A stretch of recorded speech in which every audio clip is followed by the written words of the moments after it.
बहुत ही बड़ी खोज है। नेचुरल डबल फिल्टर आरओ इन दोनों के द्वारा खोज दिया गया है। अब किसी को गंदा पानी पीने की जरूरत नहीं पड़ेगी। अगला नोबेल प्राइज देश में आने वाला है, सेलिब्रेशन के लिए तैयार रहना।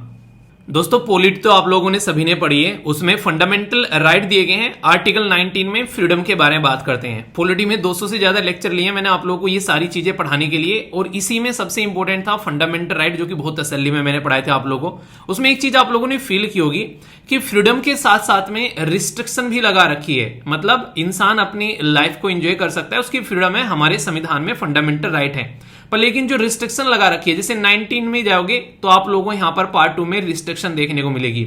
वो जो रिस्ट्रिक्शन है वो ऐसे ही लोगों की वजह से लगाई गई है जो कि अपनी फ्रीडम का गलत इस्तेमाल करते हुए नजर आते हैं और दूसरे लोगों को इरिटेट करते हुए नजर आते हैं। आप लोग सोच रहे हैं कितनी गंदी हरकत है ये, एक तरीके से मतलब नेक्स्ट लेवल की गंदगी आप लोग इसको बोल सकते हो।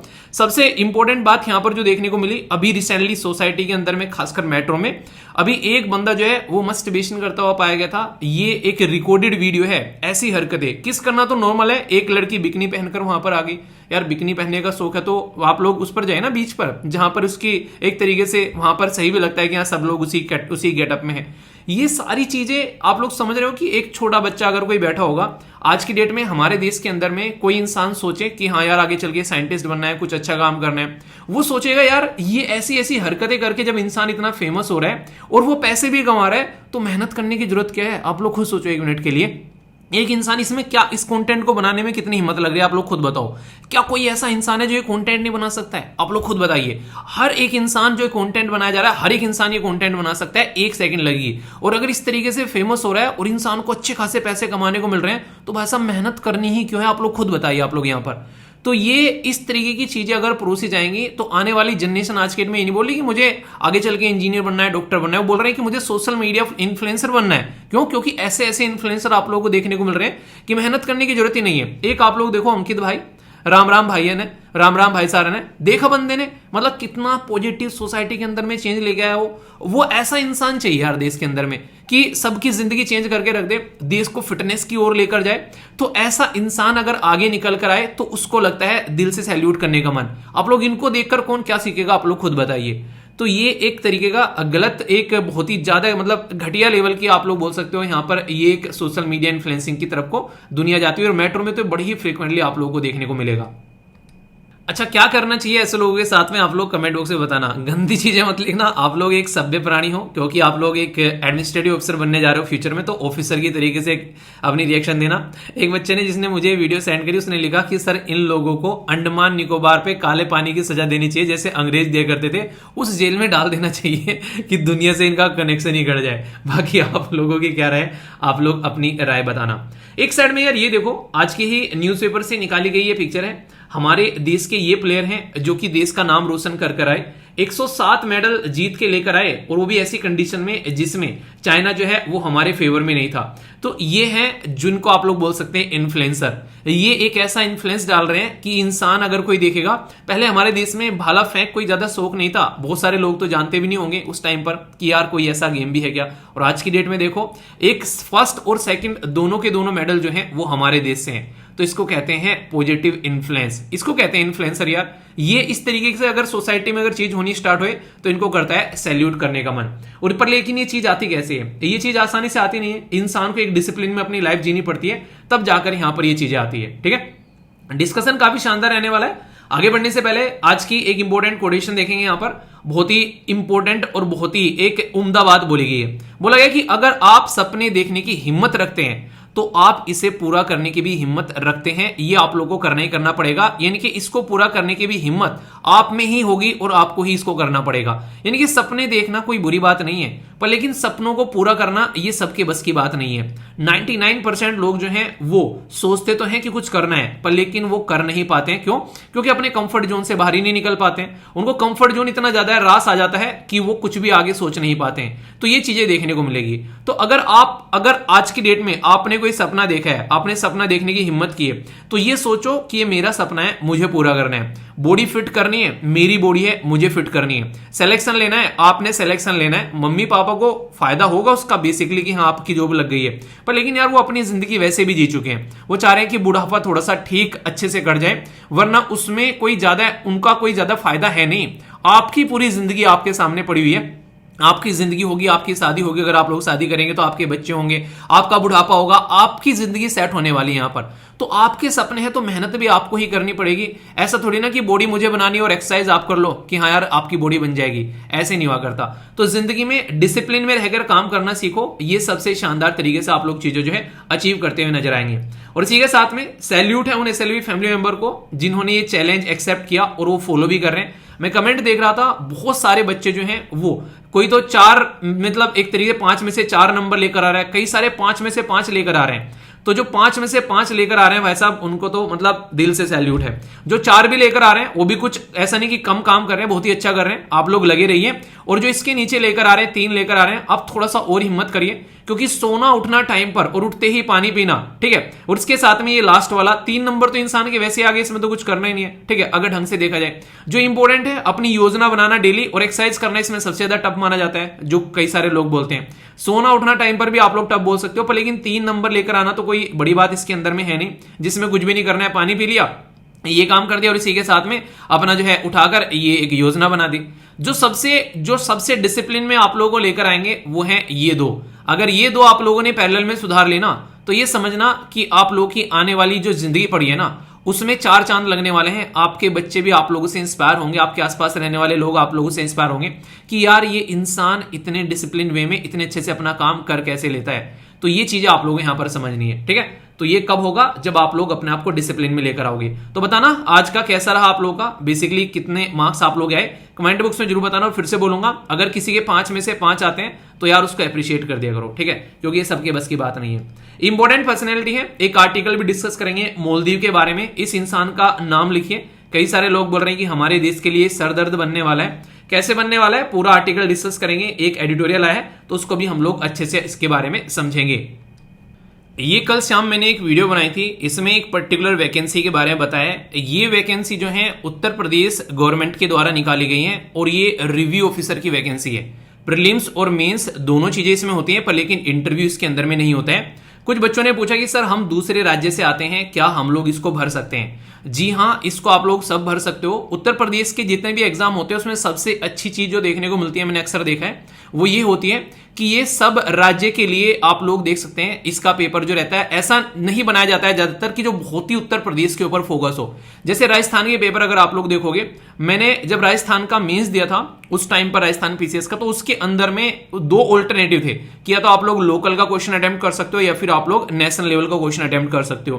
तो उत्तर प्रदेश के अंदर में अगर आप लोग जाओगे, यहां पर भी आप लोगों को पेपर जो है वो ऐसा देखने को मिलेगा। मेंस जो खासकर पीसीएस का है उसकी बात नहीं कर रहा, नॉर्मल देखोगे, जैसे नॉर्मल पेपर अगर बात करें ना, किसी राज्य का आरओ वगैरह का जो पेपर होता है उसमें आप लोगों को लोकल बहुत ज्यादा पूछा जाता है, पर उत्तर प्रदेश में ये आप लोगों को नहीं देखने को मिलता है।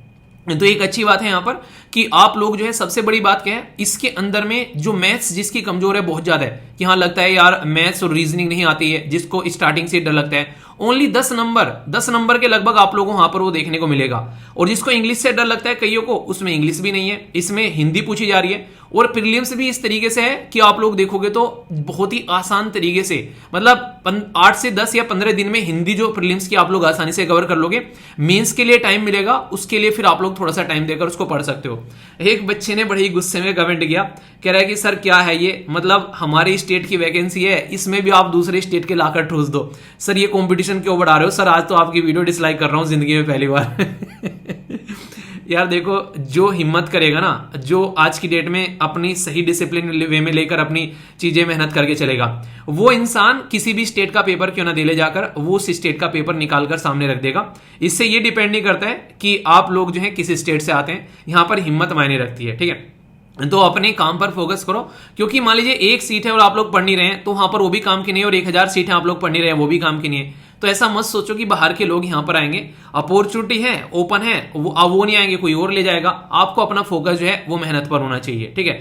तो प्रीलिम्स और मेंस जो है वो बहुत ही सिस्टमेटिक में मैंने सारी बातें बताई इसके अंदर में कैसे कैसे है। एक और बच्चे ने काफी गुस्सा होकर पूछा, कह रहा है सर इतनी फीस किस लिए रख दी इस कोर्स की? तो ये तो एक तरीके से ना, अभी इसका प्रीलिम्स हो जाएगा, इतनी फीस कैसे रख दी? तो कस्टमर केयर को मतलब उसने बात की और वहां पर कई सारी उल्टी सीधी बातें बोली।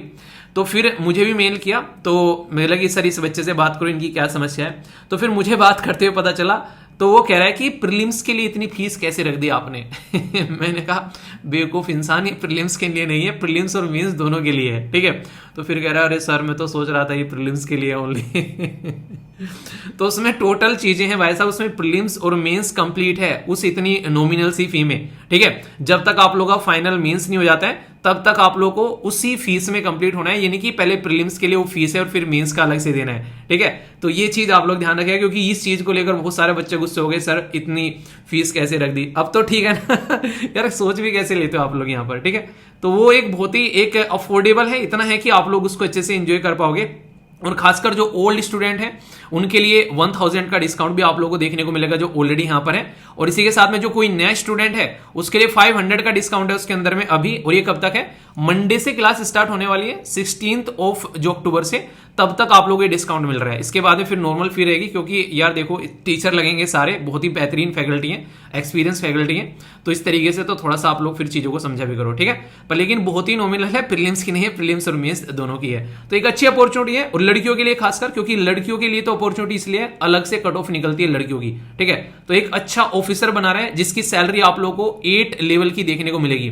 जो नहीं था ईपीएफओ का जो पेपर हुआ था उसमें जो फर्स्ट वाली वैकेंसी थी उस लेवल की वैकेंसी है। पूरी वीडियो देखना, उसमें सारी चीजें आप लोगों को एक एक कर समझ में आ जाएगी, ठीक है। अच्छी चीज मुझे ये लगी ना, तो इसके अंदर में मैथ्स है ना, इसके अंदर में इंटरव्यू है, जिसको लेकर कई सारे बच्चे परेशान रहते हैं। और बहुत ही नॉमिनल सा आप लोगों को एक निबंध देखने को मिलेगा, उसमें भी बहुत ही आसान वे में। अगर आप लोग रेगुलर आंसर राइटिंग कर रहे हो, आंसर राइटिंग की प्रैक्टिस आप लोग की चल रही है, तो बहुत ही आसान से आप लोग वो निबंध लिख सकते हैं। हिंदी में है, आप लोग अगर हिंदी मीडियम से है भी नहीं ना, तो मैं आप लोगों को बता दूं कि बहुत सारे बंदे ऐसे होते हैं जो कि यूपीएससी का जब एग्जाम देते हैं, तो यूपीएससी के अंदर भी आप लोगों को पता होगा लैंग्वेज का पेपर होता है, और वहां पर भी आप लोगों को हिंदी में लिखना होता है। तो अगर आप लोग यूपीएससी की तैयारी कर रहे हैं ना, तो आप लोग ध्यान रखिएगा हिंदी आप लोग को वहां पर भी सीखनी है। तो ज्यादा कोई बड़ी चीज नहीं है, ओनली आप लोग अगर 8 से 10 दिन भी बैठकर लिखने की कोशिश करोगे ना, आराम से लिखना स्टार्ट कर दोगे, क्योंकि यार ये हमारी मातृभाषा है, इसको लिखना ही तो है। तो आराम से आप लोग लिखने की कोशिश करो। मैं बताता हूं 15 दिन के अंदर में आप लोग इसके ऊपर कमांड कर लोगे, अगर रेगुलरली बैठ के 1-2 घंटा आप लोग लिखोगे, ठीक है। तो ये बातें आप लोग ध्यान रखो, तो जरूर कोशिश करो इसके लिए, एक अच्छी अपॉर्चुनिटी है। इतनी जल्दी आप लोगों के हाथ में, मुझे लग रहा है इलेक्शन से पहले पहले आप लोगों के हाथ में जॉब आ जाएगी, ठीक है, क्योंकि मेंस भी जल्दी निपटा देंगे उस तरीके से मैक्सिमम। मतलब एक अच्छी है, और सबसे बड़ी बात है कि 3 से 4 साल के अंदर ये बात कई बार ऐसी वैकेंसी आती है, ऐसा नहीं कि रेगुलर वाली वैकेंसी है बहुत ज्यादा, ठीक है। आगे चलते हैं, यहां पर ये बात करते हैं international day of the girl child.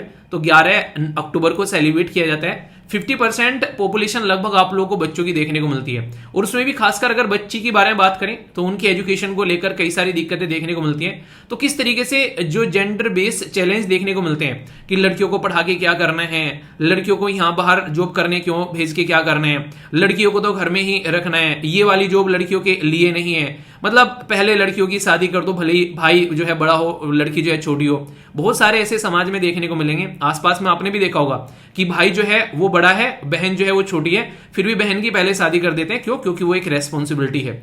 तो ये सिचुएशन से निकलने का सबसे आसान तरीका क्या है? वो है एजुकेशन, कि लड़की के लिए एजुकेशन उसको प्रोवाइड कराओ ताकि वो अपने पैरों पर खड़ी हो सके, और उसके बाद में ही उसके लिए जो है आगे कुछ सोचो। जब तक एजुकेशन उसको नहीं मिले तब तक इन चीजों का कोई मतलब नहीं है, वरना दिक्कत देखने को मिलती है। तो ये बहुत ज्यादा जरूरी है यहाँ पर, तो इसी के ऊपर फोकस देना चाहिए। तो इसको एक तरीके से अवेयरनेस के पॉइंट ऑफ व्यू से भी आप लोग देखते हैं। और खासकर अगर बात की जाए तो एजुकेशन को अगर आप लोग देखोगे 4th नंबर पर रखा गया, पर उससे पहले हेल्थ है। तो हेल्थ भी बहुत ज्यादा जरूरी है, तो हेल्थ और एजुकेशन को पैरेलल में लेकर चला जाता है। इसीलिए इसको आप लोग बोलते हैं ह्यूमन कैपिटल बन जाना। ह्यूमन कैपिटल कब बनता है? जब हेल्थ और एजुकेशन इंप्रूव होती है, तब इंसान जो है वो ह्यूमन कैपिटल बन जाता है। तो ये एक डे है जो कि यहां पर इसके ऊपर डे के ऊपर अक्सर एडिटोरियल भी आते हैं, जैसे हम लोगों ने बुजुर्गों के ऊपर एडिटोरियल डिस्कस किए थे। तो इस तरीके से थोड़ा सा आइडिया रखेंगे तो कंफ्यूजन आप लोगों को नहीं होगा, ठीक है।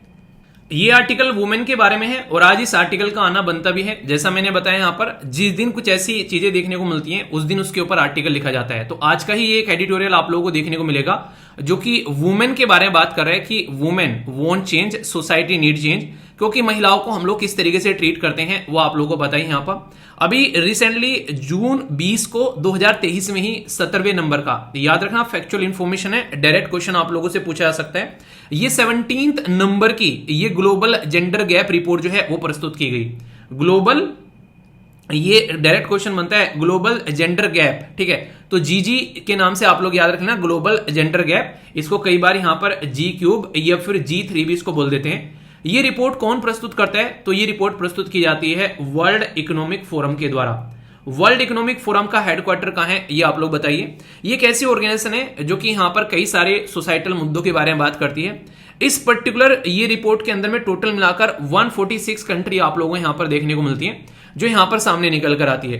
तो ये जो रिपोर्ट है, इसमें अगर बात करेंगे किस तरीके से आज के डेट में चीजें देखने को मिल रही हैं, तो उसके ऊपर काम करने की जरूरत है। मतलब कि सोसाइटी के अंदर में अगर बात करते हैं आप लोग यहां पर, आज की डेट में महिलाएं हैं तो, पर लेकिन उनको वो अधिकार नहीं मिलते हैं। अभी अगर मैं आप लोगों को सबसे इंटरेस्टिंग चीज बताऊं, आप लोगों ने देखा होगा जैसे यूपीएससी के बारे में आप लोग बात करें तो इंडिया में अगर आप लोग देखोगे यूपीएससी के अंदर में लड़कियां टॉप कर रही हैं, ठीक है।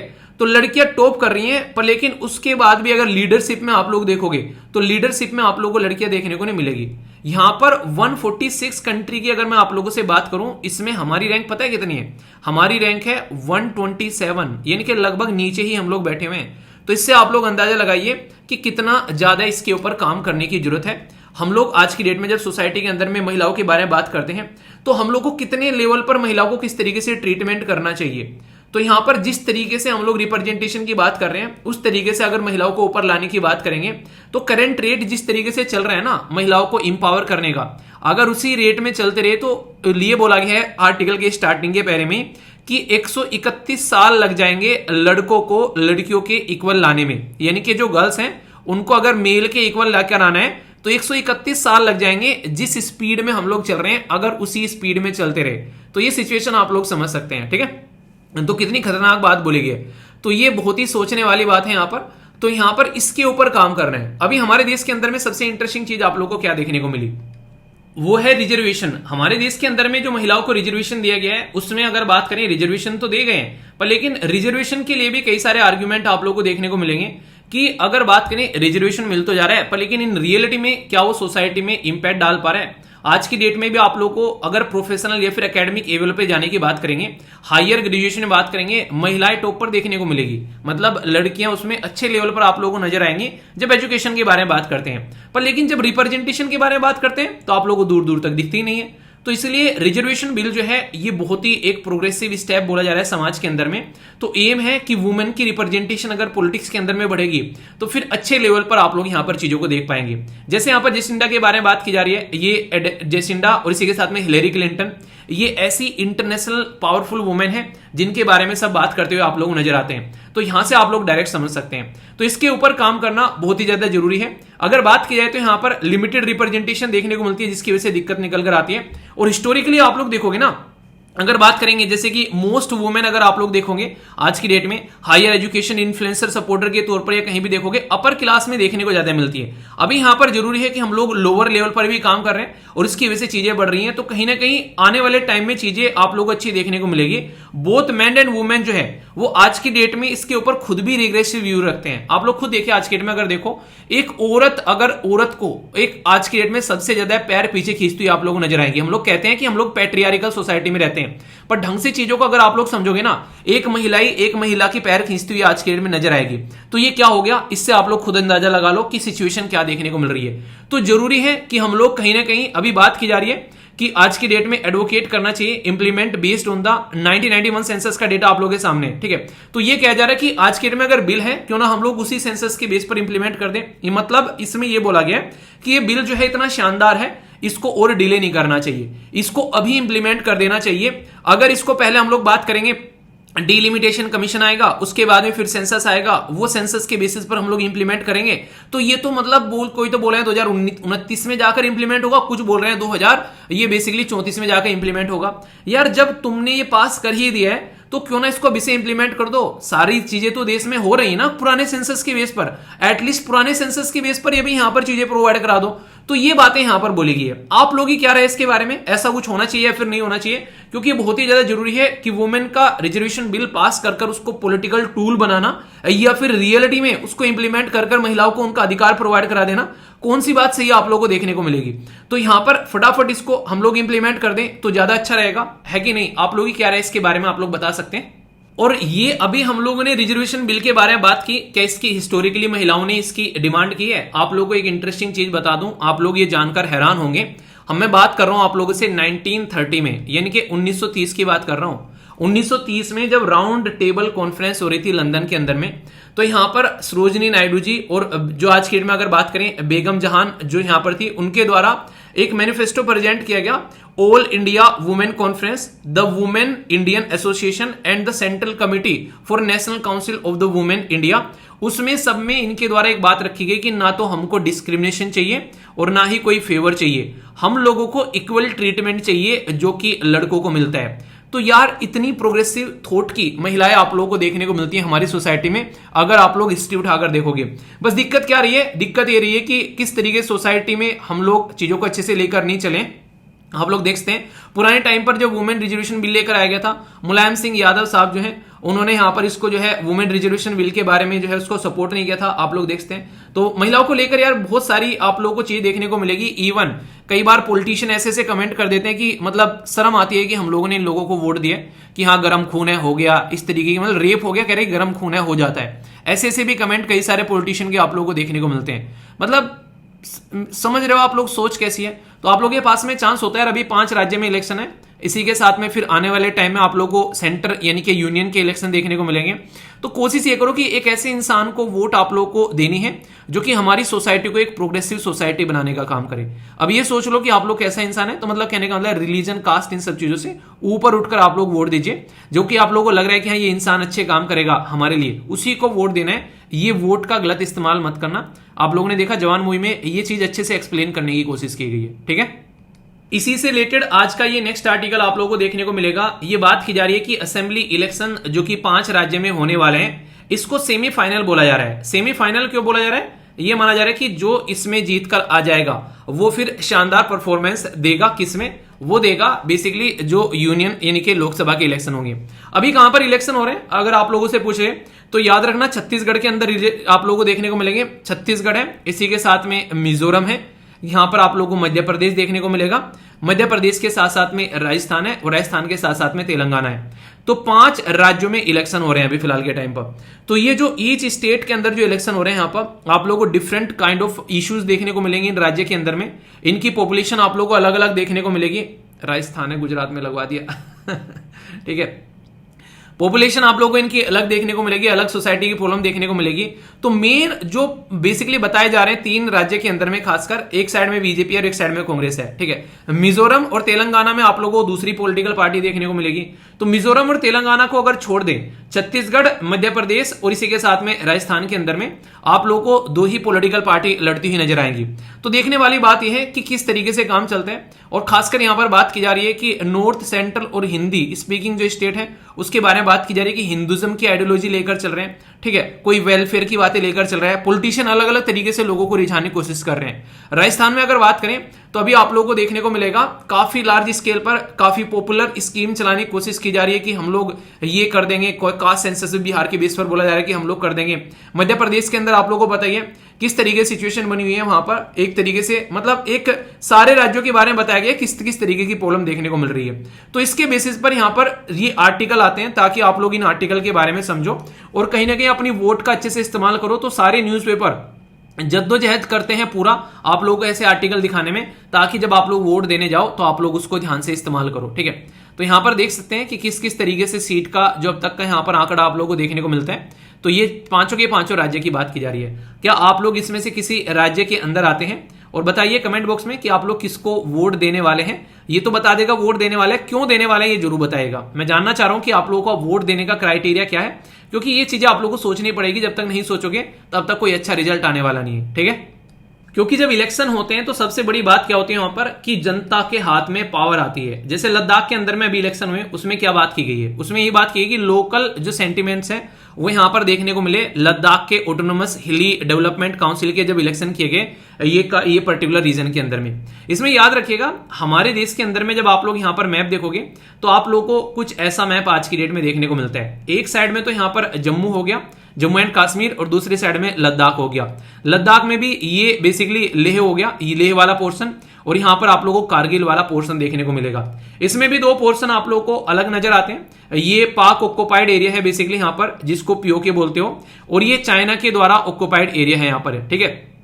तो यहाँ पर ये दो ऐसे एरिया हैं जो कि आज के डेट में हमारे कंट्रोल में नहीं है, पर लेकिन इनके लिए भी हमारी सीट जो है हम लोग रिजर्व रखते हैं कि जिस दिन ये हमारे कंट्रोल में आएंगे यहाँ पर भी सिस्टमेटिक वे में आप लोगों को इलेक्शन देखने को मिलेंगे। ये जम्मू एंड कश्मीर में आप लोग कश्मीर ऊपर वाला रीजन है और नीचे वाला रीजन जम्मू देखने को मिलेगा। इसका जो बंटवारा किया गया वो बेसिकली इस बेसिस पर किया गया ताकि सेंट्रल गवर्नमेंट के हाथ में पावर रह सके जम्मू एंड कश्मीर के साथ में डील करने के लिए और यहां पर लॉ एंड ऑर्डर की सिचुएशन को मेंटेन रखने के लिए। इसीलिए जो खासकर यहां पर ये आप लोगों को देखने को मिलेगा, ये जो पर्टिकुलर रीजन है, ये छोटा सा रीजन आप लोगों को नजर आता है अफगानिस्तान के साथ में टच करता हुआ। अच्छा, हमारा देश कितनी इंटरनेशनल बाउंड्री टच करता है बताइए जरा, और सबसे बड़ी बाउंड्री किसके साथ में और सबसे छोटी शॉर्ट बाउंड्री किसके साथ में, ये भी बताना। इंपॉर्टेंट बात यहां से ये निकल कर आती है कि जब यहां पर 5 अगस्त 2019 को जब यहां पर आर्टिकल 370 चेंज किया गया, तब से लेके अब सिस्टमेटिक वे में यहां पर इलेक्शन देखने को मिले। तो इलेक्शन जो यहां पर निकल कर आए उसमें ये बोला गया कि लोगों की इमोशंस निकल कर आए, वो किसको फेवर कर रहे थे, यहां पर ये चीजें देखने को मिली। तो लगभग 24 सीट थी, 24 में से 22 जो है वो यहां पर अपोजिशन उठाकर ले गई, ये बात यहां पर की जा रही है। तो तब से लेकर लोगों के अंदर जो गुस्सा था उनका यहां पर निकला, ऐसी बातें बोली जा रही है, क्योंकि यहां पर ओनली लगभग 2 सीट देखने को मिली जो कि यहां पर बीजेपी के हिस्से में आई। इलेक्शन का जो रिजल्ट है यहां पर, इसमें जो बेसिकली अलग अलग लेवल पर देखोगे, जो नेशनल कांग्रेस है यहां पर कॉन्फ्रेंस वो 12 सीट लेकर गई, कांग्रेस 10 सीट लेकर गई, बीजेपी 2, तो इस तरीके से 26 थे टोटल, ठीक है ना। तो यहां पर आप लोग समझ सकते हैं। तो ये पूरा का पूरा मुद्दा यहां पर, तो कहने का मतलब यहां पर ये कि अब तक भी यहां पर लोग जो हैं वो यहां पर कोशिश कर रहे हैं कि किस तरीके से जो राज्य के अंदर में स्टेट ओरिएंटेड चीजें यहां पर चलनी स्टार्ट हो जाए, क्योंकि सेंटर की पॉलिटिक्स अलग रहती है, स्टेट की पॉलिटिक्स अलग रहती है। और यहां पर भी आप लोगों को पता है कई सारे लोग जो है स्पेशल डिमांड कर रहे थे कि 6 शेड्यूल के अंदर में चीजों को डाला जाए। बुद्धिस्ट और सिया जो यहां पर मुस्लिम है उनके द्वारा डिमांड की गई स्पेशल स्टेटस दिया जाए यहां पर, तो इसके चलते काफी ज्यादा चीजें देखने को मिली। और कई सारे लोग तो यहां पर गुपकर अलायंस के बारे में मैंने आप लोगों से डिस्कस किया था, वो तो ये कह रहा है कि आर्टिकल 370 जो है वो फिर से लेकर आ जाए, आर्टिकल 35A जो है वो फिर से उसको यहां पर लाया जाए, और इसी के साथ में दोनों को मर्ज कर फिर से J&K को जो है वो नया स्टेट, मतलब वही स्टेट का दर्जा दिया जाए। ये बातें हैं। देखो ऐसा तो नहीं होने वाला है, कहीं ना कहीं आप लोग ऐसा बोल सकते हो फिलहाल के टाइम पर मुद्दा ये है कि हम लोग किस तरीके से बैलेंस बना सकते हैं कि हमारे जम्मू एंड कश्मीर के जो भाई बहन है वो भी खुश रहें, और कहीं ना कहीं जो पाकिस्तान की तरफ से जो यहां पर एक इंसर्जेंसी की जाती है उसको भी हम लोग रोक सकें, और यहां पर लोगों के डेवलपमेंट के बारे में बात करें। इसलिए आप लोगों ने देखा होगा बहुत ही ह्यूज अभी यहां पर इन्वेस्टमेंट की बात की जा रही है आने वाले टाइम में। इतना प्यारा एरिया है, अगर ढंग से डेवलप हो गया ना यार, लोग ना स्विट्जरलैंड को भूल जाएंगे, इतनी प्यारी जगह है। पर लेकिन ये जो बदतमीजी है इंडिया और पाकिस्तान के बीच में जो आप लोगों को ये चीज देखने को मिलती है पाकिस्तान की साइड से, ये इस पर्टिकुलर रीजन को सबसे गंदा एक तरीके से ट्रीटमेंट देती है। तो अभी देखने वाली बात है कि इलेक्शन हो गए, यहाँ पर लोगों की चुनी हुई गवर्नमेंट आ रही है, कितना शांति यहाँ पर हो पाती है और कितनी सिक्योरिटी हम लोग प्रोवाइड कराते हैं, वो भी यहाँ पर काफी बड़ा मुद्दा होगा। तो ये बेसिक सा एक आर्टिकल आप लोगों को देखने को मिलेगा, पता चलना चाहिए कि एग्जैक्टली चल क्या रहा है, जिससे कि आप लोग चीजों के साथ में कनेक्ट कर पाए। ठीक है, इंपॉर्टेंट है, बेसिक है, याद रखिए, कंफ्यूजन नहीं होना चाहिए। ठीक है, कस्टोडियल डेथ के बारे में बात की जा रही है। इंडियन एक्सप्रेस के अंदर भी आर्टिकल आया था, हिंदू के अंदर भी आर्टिकल है, तो इसको मैंने डिस्कस करना था बेसिकली लास्ट वीक पर, लेकिन ये बचा हुआ था और मुझे पता था कि इसके ऊपर और भी आर्टिकल आएंगे, तो आज फिर से आज इसके बारे में डिस्कस कर लेंगे काफी अच्छे से, और क्वेश्चन भी होगा आप लोग का, तो आंसर राइटिंग भी आप लोग की हो जाएगी। बहुत ही तसल्ली में पूरा हम लोग इसके बारे में कवर करने वाले हैं। ठीक है, ये पर्टिकुलर टॉपिक आप लोग जीएस पेपर 2 के साथ में कनेक्ट कर सकते हैं यहाँ पर, जो कि पॉलिटिका सेक्शन है। यहाँ पर सबसे इंपॉर्टेंट बात यहाँ पर यह है कि एक ऐसे राज्य के बारे में मैं आप लोगों से बात करूंगा जो ऐसे इंसान के साथ में कनेक्टेड है जो कि हमेशा नॉन वायलेंस का पाथ फॉलो करते हुए चले गए, यानी कि गांधी जी का राज्य गुजरात, उसमें सबसे ज़्यादा कस्टोडियल डेथ देखने को मिली। कस्टोडियल डेथ मतलब जब कोई पर्टिकुलर पर्सन जो है वो पुलिस की गिरफ्त में होता है, उस टाइम पर उससे चीज़ें उगलवाने के लिए या फिर उसको चीज़ें मनवाने के लिए कई बार उसको इतना लार्ज स्केल पर बेसिकली मारा पीटा जाता है, जिसकी वजह से कस्टडी में ही वो इंसान जो है वो दम तोड़ देता है। आप लोगों ने मूवी देखी होगी गंगाजल, उसमें भी कुछ ऐसी चीज़ें दिखाने की कोशिश की गई है। तो कस्टोडियल डेथ जो है एक तरीका इनह्यूमन प्रैक्टिस मानी जाती है, यानी कि इंसान जो है वो एक तरीके से इंसान को इंसान नहीं मानता, एक ऐसी प्रैक्टिस मानी जाती है। 3rd डिग्री का इस्तेमाल किया जाता है कई बार, और एक तरीके से टॉर्चर ह्यूमिलेट भी किया जाता है, फोर्स किया जाता है कई बार, इवन उसके चलते कई सारे लोग जो हैं वो अपनी जान भी गंवा देते हैं। इवन लॉ कमीशन के द्वारा भी इसके ऊपर रिकमेंडेशन दी जा चुकी है कि ये सही नहीं है। और ऐसा नहीं है कि ये कस्टोडियल डेथ जो है ये हमारे ही देश में देखने को मिलती है, ये ग्लोबल प्रॉब्लम है आज की डेट में, यानी कि इंटरनेशनल लेवल पर भी आप लोगों को यहाँ पर ये इशू देखने को मिलेगा। इस पर्टिकुलर स्लाइड पर मैं आप लोगों के साथ में अभी बात करूंगा। सबसे पहले हम लोग समझते हैं कि क्या ये पैटर्न रेगुलरली देखने को मिलता है या फिर कभी कभार सामने निकल कर आता है। सबसे इंपॉर्टेंट बात तो ये है कि जो भी डेटा मैं आप लोगों को बताने जा रहा हूँ, ये सारा का सारा डेटा जो है खुद सरकार ने यानी कि गवर्नमेंट ने प्रोवाइड कराया है, तो इसलिए इसके ऊपर कोई भी संदेह की कोई बात ही नहीं है कि कोई झूठ बोल रहा है या फिर कोई सच बोल रहा है। Custodial death in India total 146 death देखने को मिली पुलिस कस्टडी में 2017-18 में, पर लेकिन 18-19 में ये यहाँ पर कुछ घट गई और यहाँ पर 136 हो गई। 19-20 में यहाँ पर ये और थोड़ी कम हो गई, 112 हो गई। 20-21 में ये और कम हो गई 100। रीज़न क्या था यहाँ पर? आप लोगों को पता है, सब घर में थे, किसी ने कोई गुनाह नहीं किया, अच्छे से अपनी लाइफ को एंजॉय कर रहे थे, लूडो खेल रहे थे, सब कैरम खेल रहे थे घर में बैठे हुए। कोविड-19 की वजह से लॉकडाउन लगा हुआ था, पर लेकिन जैसे ही चीज़ें खुलती है तो एक जानवर जो घरों में बंद था वो बाहर निकल कर आता है, यानी कि एक इंसान, और फिर से हरकतें करना स्टार्ट कर देता है और पुलिस की चपेट में आ जाता है। तो इसकी वजह से टोटल मिलाकर 175 लोगों की बेसिकली कस्टडी के अंडर में डेथ हुई 2021 और 22 में।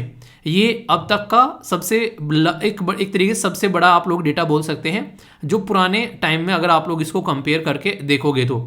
सबसे बड़ी बात क्या है यहाँ पर, ये पर्टिकुलर जो टॉप 5 राज्य हैं उनमें कस्टोडियल डेथ देखने को मिल रही है। और ये राज्य ऐसे भी हैं जो बहुत पढ़े लिखे हैं, कुछ राज्य ऐसे भी हैं इकोनॉमिकली बहुत ही इंपॉर्टेंट है, कुछ राज्य ऐसे भी हैं जो कि एक तरीके से डेवलपमेंट के लिए काफ़ी अच्छे माने जाते हैं, जैसे कि गुजरात, महाराष्ट्र, तमिलनाडु, उत्तर प्रदेश, बिहार। तो अगर इनको ध्यान से आप लोग देखोगे, गुजरात जो है एक डेवलप्ड एक पर्टिकुलर राज्य की कैटेगरी में आता है, महाराष्ट्र भी एक तरीके से इसी पैटर्न में देखने को मिलेगा, उत्तर प्रदेश एक सबसे बड़ा राज्य है देश के अंदर में पॉपुलेशन के पॉइंट ऑफ से, काफ़ी अच्छा इन्वेस्टमेंट यहाँ पर रिसेंटली अभी देखने को मिला। तमिलनाडु एक बहुत ही पढ़ा लिखा राज्य माना जाता है। बिहार के अंदर में यहाँ पर 38 केसेस देखने को मिले। ठीक है, तो कहने का मतलब यहाँ पर यह है, अगर पैटर्न को आप लोग समझने की कोशिश करोगे तो एजुकेशन और डेवलपमेंट का इसके साथ में कोई रिलेशन ही नहीं है कि अगर एजुकेटेड राज्य है और डेवलप राज्य है वहाँ पर कस्टडी में कम डेथ देखने को मिलेगी, ऐसा कतई नहीं है। तो अगर स्टेटमेंट देकर कोई आप लोगों को गुमराह करने की कोशिश करे तो उसको बोलना चल झूठा, ठीक है। तो यहाँ पर वही चीज़ें अभी देखने को मिल रही है। अगर पैटर्न समझेंगे, पहले गुजरात के अंदर में अगर बात करें 17 में 14 के करीब डेथ हुई थी, और फिर आगे चले यहाँ पर 18 में ये 13 हो गई, फिर 12 हो गई, फिर 17 हो गई, फिर 24 हो गई। तो ऐसे पैटर्न चल रहा था, पर अब की बार जो जंप लगा ये 80 का, ये कुछ ज़्यादा ही ज़्यादा देखने को मिल रहा है। अब तक जो हाईएस्ट पर चलता था वो नॉर्मली महाराष्ट्र आप लोगों को यहाँ पर देखने को मिल रहा था, और उससे पहले बिहार था यहाँ पर लेकिन अभी जब हम लोग बात कर रहे हैं, रिसेंटली डेटा निकल कर आ रहा है, उसमें अच्छा खासा इंप्रूवमेंट यहाँ पर देखने को मिल रहा है। यानी कि आज की डेट में यहाँ पर ये वो राज्य हैं जिसके बारे में बोला जाए कि अब इनको कौन समझाए। उन्हें कहते हैं कि जब कोई ऐसा इंसान ही, एक तो है छोटा बच्चा कोई गलती कर रहा है, उसको बोल दो कि यार बच्चे ने गलती कर दी। अब एक समझाने वाला इंसान गलती करे, उन्हें कहते हैं कि जब रक्षक ही भक्षक बन जाए तो हम लोग कहाँ जान बचाने जाए। वही बातें देखने को मिलती है। इसके बारे में कस्टडी में अगर किसी इंसान की जान जाती है तो क्या हमारे संविधान में, हमारे यहाँ पर कोई कानून है, हमारे यहाँ पर कोई ऐसा धारा है जिसके बेस पर इसके बारे में कोई प्रोविज़न अवेलेबल है? बहुत सारी चीज़ें हैं। सबसे पहले तो मैं संविधान के बारे में बात करता हूँ, जो कि हमारा प्यारा कॉन्स्टिट्यूशन। तो संविधान के बारे में जब आप लोग बात करेंगे तो आप लोगों को पता होगा कि हमारे संविधान में पार्ट 3 में फंडामेंटल राइट है, जिनको हम लोग मौलिक अधिकार भी बोलते हैं। ये मौलिक अधिकार आर्टिकल 12 से लेके आर्टिकल 35 के अंदर में है। इसके अंदर में एक आर्टिकल है जिसका नंबर है आर्टिकल 21। आर्टिकल 21 बात करता है राइट टू लाइफ और पर्सनल लिबर्टी के बारे में। तो अगर किसी को टॉर्चर किया जा रहा है तो एक तरीके से उन इंसान की जो लिबर्टी है वो उससे छीनी जा रही है, तो एक फंडामेंटल राइट का हनन यहाँ पर देखने को मिल रहा है अगर किसी के साथ में ऐसी हरकतें जेल के अंदर में हो रही है। Point number 1। पॉइंट नंबर 2 पर जब आप लोग हम लोग आएंगे यहाँ पर, उसमें देखने को मिलेगा आर्टिकल 22। ये भी फंडामेंटल राइट के अंदर ही आता है, प्रोटेक्शन अगेंस्ट अरेस्ट और detention in the certain cases. पर लेकिन होता क्या है, कई बार इसको भी फॉलो नहीं किया जाता है कि इंसान को बस उठा लिया भाई उसके शक के बिंत यहाँ पर, और फिर यहाँ पर उसके साथ में एक उल्टी सीधी हरकतें देखने को मिलती है। कोविड-19 के टाइम पर आप लोगों को याद होगा, 2 बाप बेटे थे, वो बेसिकली अपनी दुकान खोलने जा रहे थे, कुछ ऐसा कोई केस था। पुलिस ने उनके ऊपर लाठियां बरसानी स्टार्ट की और उनकी डेथ हो गई थी। लोगों ने जमकर प्रोटेस्ट किया था। तो ऐसी भी हरकतें कई बार देखने को मिलती है।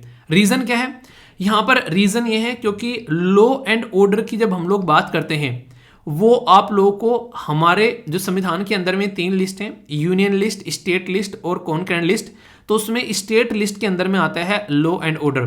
तो जब भी कोई पुलिस के बारे में बात करते हैं, इसीलिए आप लोगों को अलग अलग पुलिस नजर आती है। ये महाराष्ट्र की पुलिस है, ये दिल्ली की पुलिस है, तमिलनाडु की पुलिस है, ये यूपी की पुलिस है, ये गुजरात की पुलिस है, ये आसाम की पुलिस है। रीजन क्या है?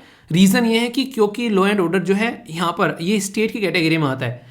तो स्टेट की कैटेगरी में आता है तो कुछ भी अगर ऐसी गड़बड़ होती है तो ये स्टेट को संभालना पड़ता है। सेंट्रल गवर्नमेंट क्या करती है? वो तो एडवाइजरी इशू करती रहती है कि यार देखो ऐसा मत करो, ये गलत बात है। नहीं, घर में बड़े बूढ़े बैठे रहते हैं, कहते हैं अरे ऐसा मत कर यार, बदतमीजी क्या कर रहे हैं, तो समझाते रहते हैं। पर फिर भी कई बार हम जैसे लोग क्या करते हैं, हम सोचते हैं यार एक तरीके से ना बोल रहे हैं, बोलने दो, इग्नोर कर देते हैं।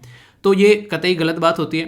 तो protection of the human right जो एक्ट है हमारे देश का 1993, वो ऐसी हरकतें करने से हम लोगों को रोकता है कि ऐसी चीज़ें नहीं करनी चाहिए। एडवाइजरी है बिल्कुल इसके अंदर, तो फिर भी हम लोग उसको इंप्लीमेंट नहीं करते हैं। सेम पैटर्न देखने को मिलेगा यहाँ पर। अगर बात करूँ आप लोगों से सेक्शन 41 CRPC, इसको अमेंड किया गया 2009 में।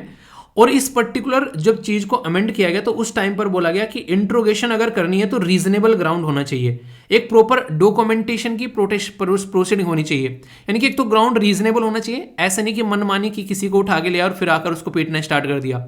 इसी के साथ में प्रॉपर डॉक्यूमेंटेशन होना चाहिए, जिसको उठाकर लाए, कब उठाकर लाए, क्यों उठाकर लाए, क्या ऐसी गलती की है, उसको अरेस्ट किया गया है। तो यहाँ पर किसी ने किसी ऐसे इंसान को, फैमिली फ्रेंड या कोई भी ऐसे इंसान को उसके बारे में इंफॉर्मेशन यहाँ पर देनी चाहिए, तब जाकर यहाँ पर उस इंसान को लेकर आना है। तो अगर उसके पीछे रीजन है कोई, ऐसा नहीं कि हवाबाजी में बस उठाकर चले आए, हम इस एरिया के सिंघम है, हम जिसको चाहे उसको उठा सकते हैं, नहीं, ऐसा नहीं चलता है। ठीक है। इसी के साथ में सेक्शन 33 और सेक्शन 331 ये आप लोगों को देखने को मिलेगा इंडियन पीनल कोड का हमारे देश के अंदर में। तो ये प्रोवाइड कराता है पनिशमेंट अगर कोई भी ऐसी इंजरी होती है, कोई भी ऐसी हरकत होती है कि उसको एक तरीके से कन्फेशन कराया जा रहा है, उसको मार मार कर कि बोल ये काम तूने ही किया है। ठीक है, तो ये चीजें नहीं होनी चाहिए। कस्टडी में अगर कोई टॉर्चर करता है तो सेक्शन 302 और सेक्शन 304, सेक्शन 304A और सेक्शन 306 ये यहाँ पर कहीं ना कहीं इंडियन पीनल कोड यानी ये भारतीय दंड संहिता के ये कानून भी हैं जिसके तहत यहाँ पर उस इंसान को सजा मिल सकती है जिसने कस्टडी में किसी के साथ में कोई भी ऐसी गलती की है। पर सबसे बड़ी बात पता है क्या, यहाँ पर ये कोई भी अगर ऐसी चीज होती है तो मैक्सिमम यो यहाँ पर ये ऐसी हरकतें करने वाला इंसान जो है वो बच जाया करता है। आप लोग बोलोगे ऐसा कैसे? ऐसा इसलिए क्योंकि लॉ एंड ऑर्डर जो है वो सरकार को मेंटेन करना होता है और ये सारे जो भी ऐसी हरकतें कर रहे होते हैं ये सारे के सारे सरकारी आदमी होते हैं। तो पुलिस जो है वो सरकार का पार्ट है। अगर पुलिस कुछ ऐसी हरकतें कर रही है और उसकी वजह से कोई ऐसा केस निकल कर आ रहा है तो इनडायरेक्ट वे में उसका ब्लेम जो है वो सरकार के ऊपर जाता है। तो सरकार अपने ऊपर ब्लेम तो आने नहीं देगी।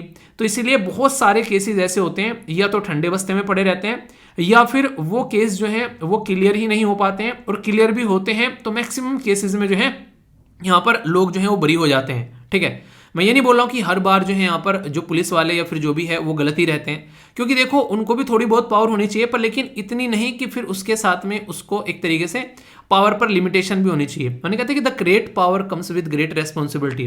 अगर आप लोगों को एक दायित्व दिया गया है तो आप लोगों की दायित्व के साथ साथ में एक रेस्पॉन्सिबिलिटी भी तो है यार। एक तरीके से एक दायित्व दिया गया उसके साथ में एक ड्यूटी भी तो है, आप लोगों की ड्यूटी के साथ में एक रेस्पॉन्सिबिलिटी भी तो है कि हाँ इसको ऐसे फॉलो आप लोगों को करना है। तो ये सबसे बड़ी प्रॉब्लम यहाँ पर देखने को मिलती है, और ये ऐसा नहीं हमारे ही देश में देखने को मिल रहा है। जैसे आप लोग देखो 141 जिसे मैंने अभी बात नंबर ऑफ द जो कंट्रीज हैं आज की डेट में, वो एक तरीके से यहाँ पर टॉर्चर या इलीगल कुछ भी ऐसा होता है तो यहाँ पर आप लोगों को देखने को मिलता है 141 कंट्री में ऐसी हरकतें आप लोगों को देखने को मिलती है। तो ये ग्लोबल प्रॉब्लम है। किसी भी देश में अगर पकड़े गए, आप लोगों ने सुना होगा कि यूएसए में अगर कोई ऐसी हरकतें करता हुआ पाया जाता है, एक मूवी आई थी जॉन अब्राहम की, वो उसी पर्टिकुलर मुद्दे पर बनाई गई थी कि एक इंसान को पकड़ लेते हैं, उसको बेसिकली इतनी बुरी तरह टॉर्चर किया जाता है, इतनी बुरी तरह कि उसके मुंह पर कपड़ा बांधकर उसके ऊपर टॉयलेट तक की जाती है। ऐसी ऐसी इनह्यूमन प्रैक्टिस तक यहाँ पर देखने को मिलती है।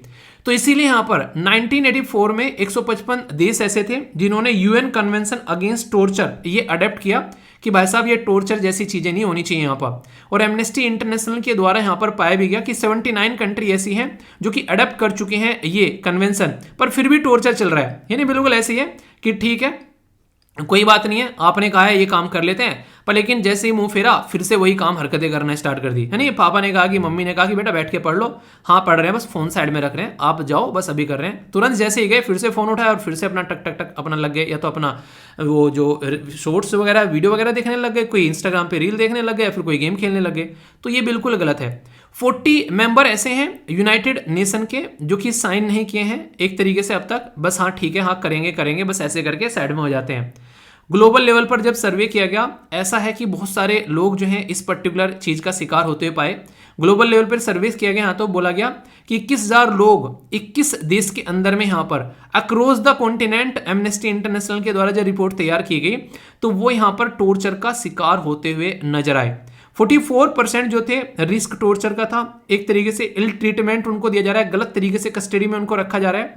82% ऐसे थे जो कि यहां पर should be clear laws against the torture, फिर भी यहां पर टॉर्चर किया जा रहा है। और 36% ऐसे थे स्टिल दो the torture could be justified in the certain, एक तरीके से सर्कमस्टेंसेस ये जस्टिफाई करते हैं कि हाँ जरूरी है टॉर्चर करना, इसके बिना काम नहीं चलता है।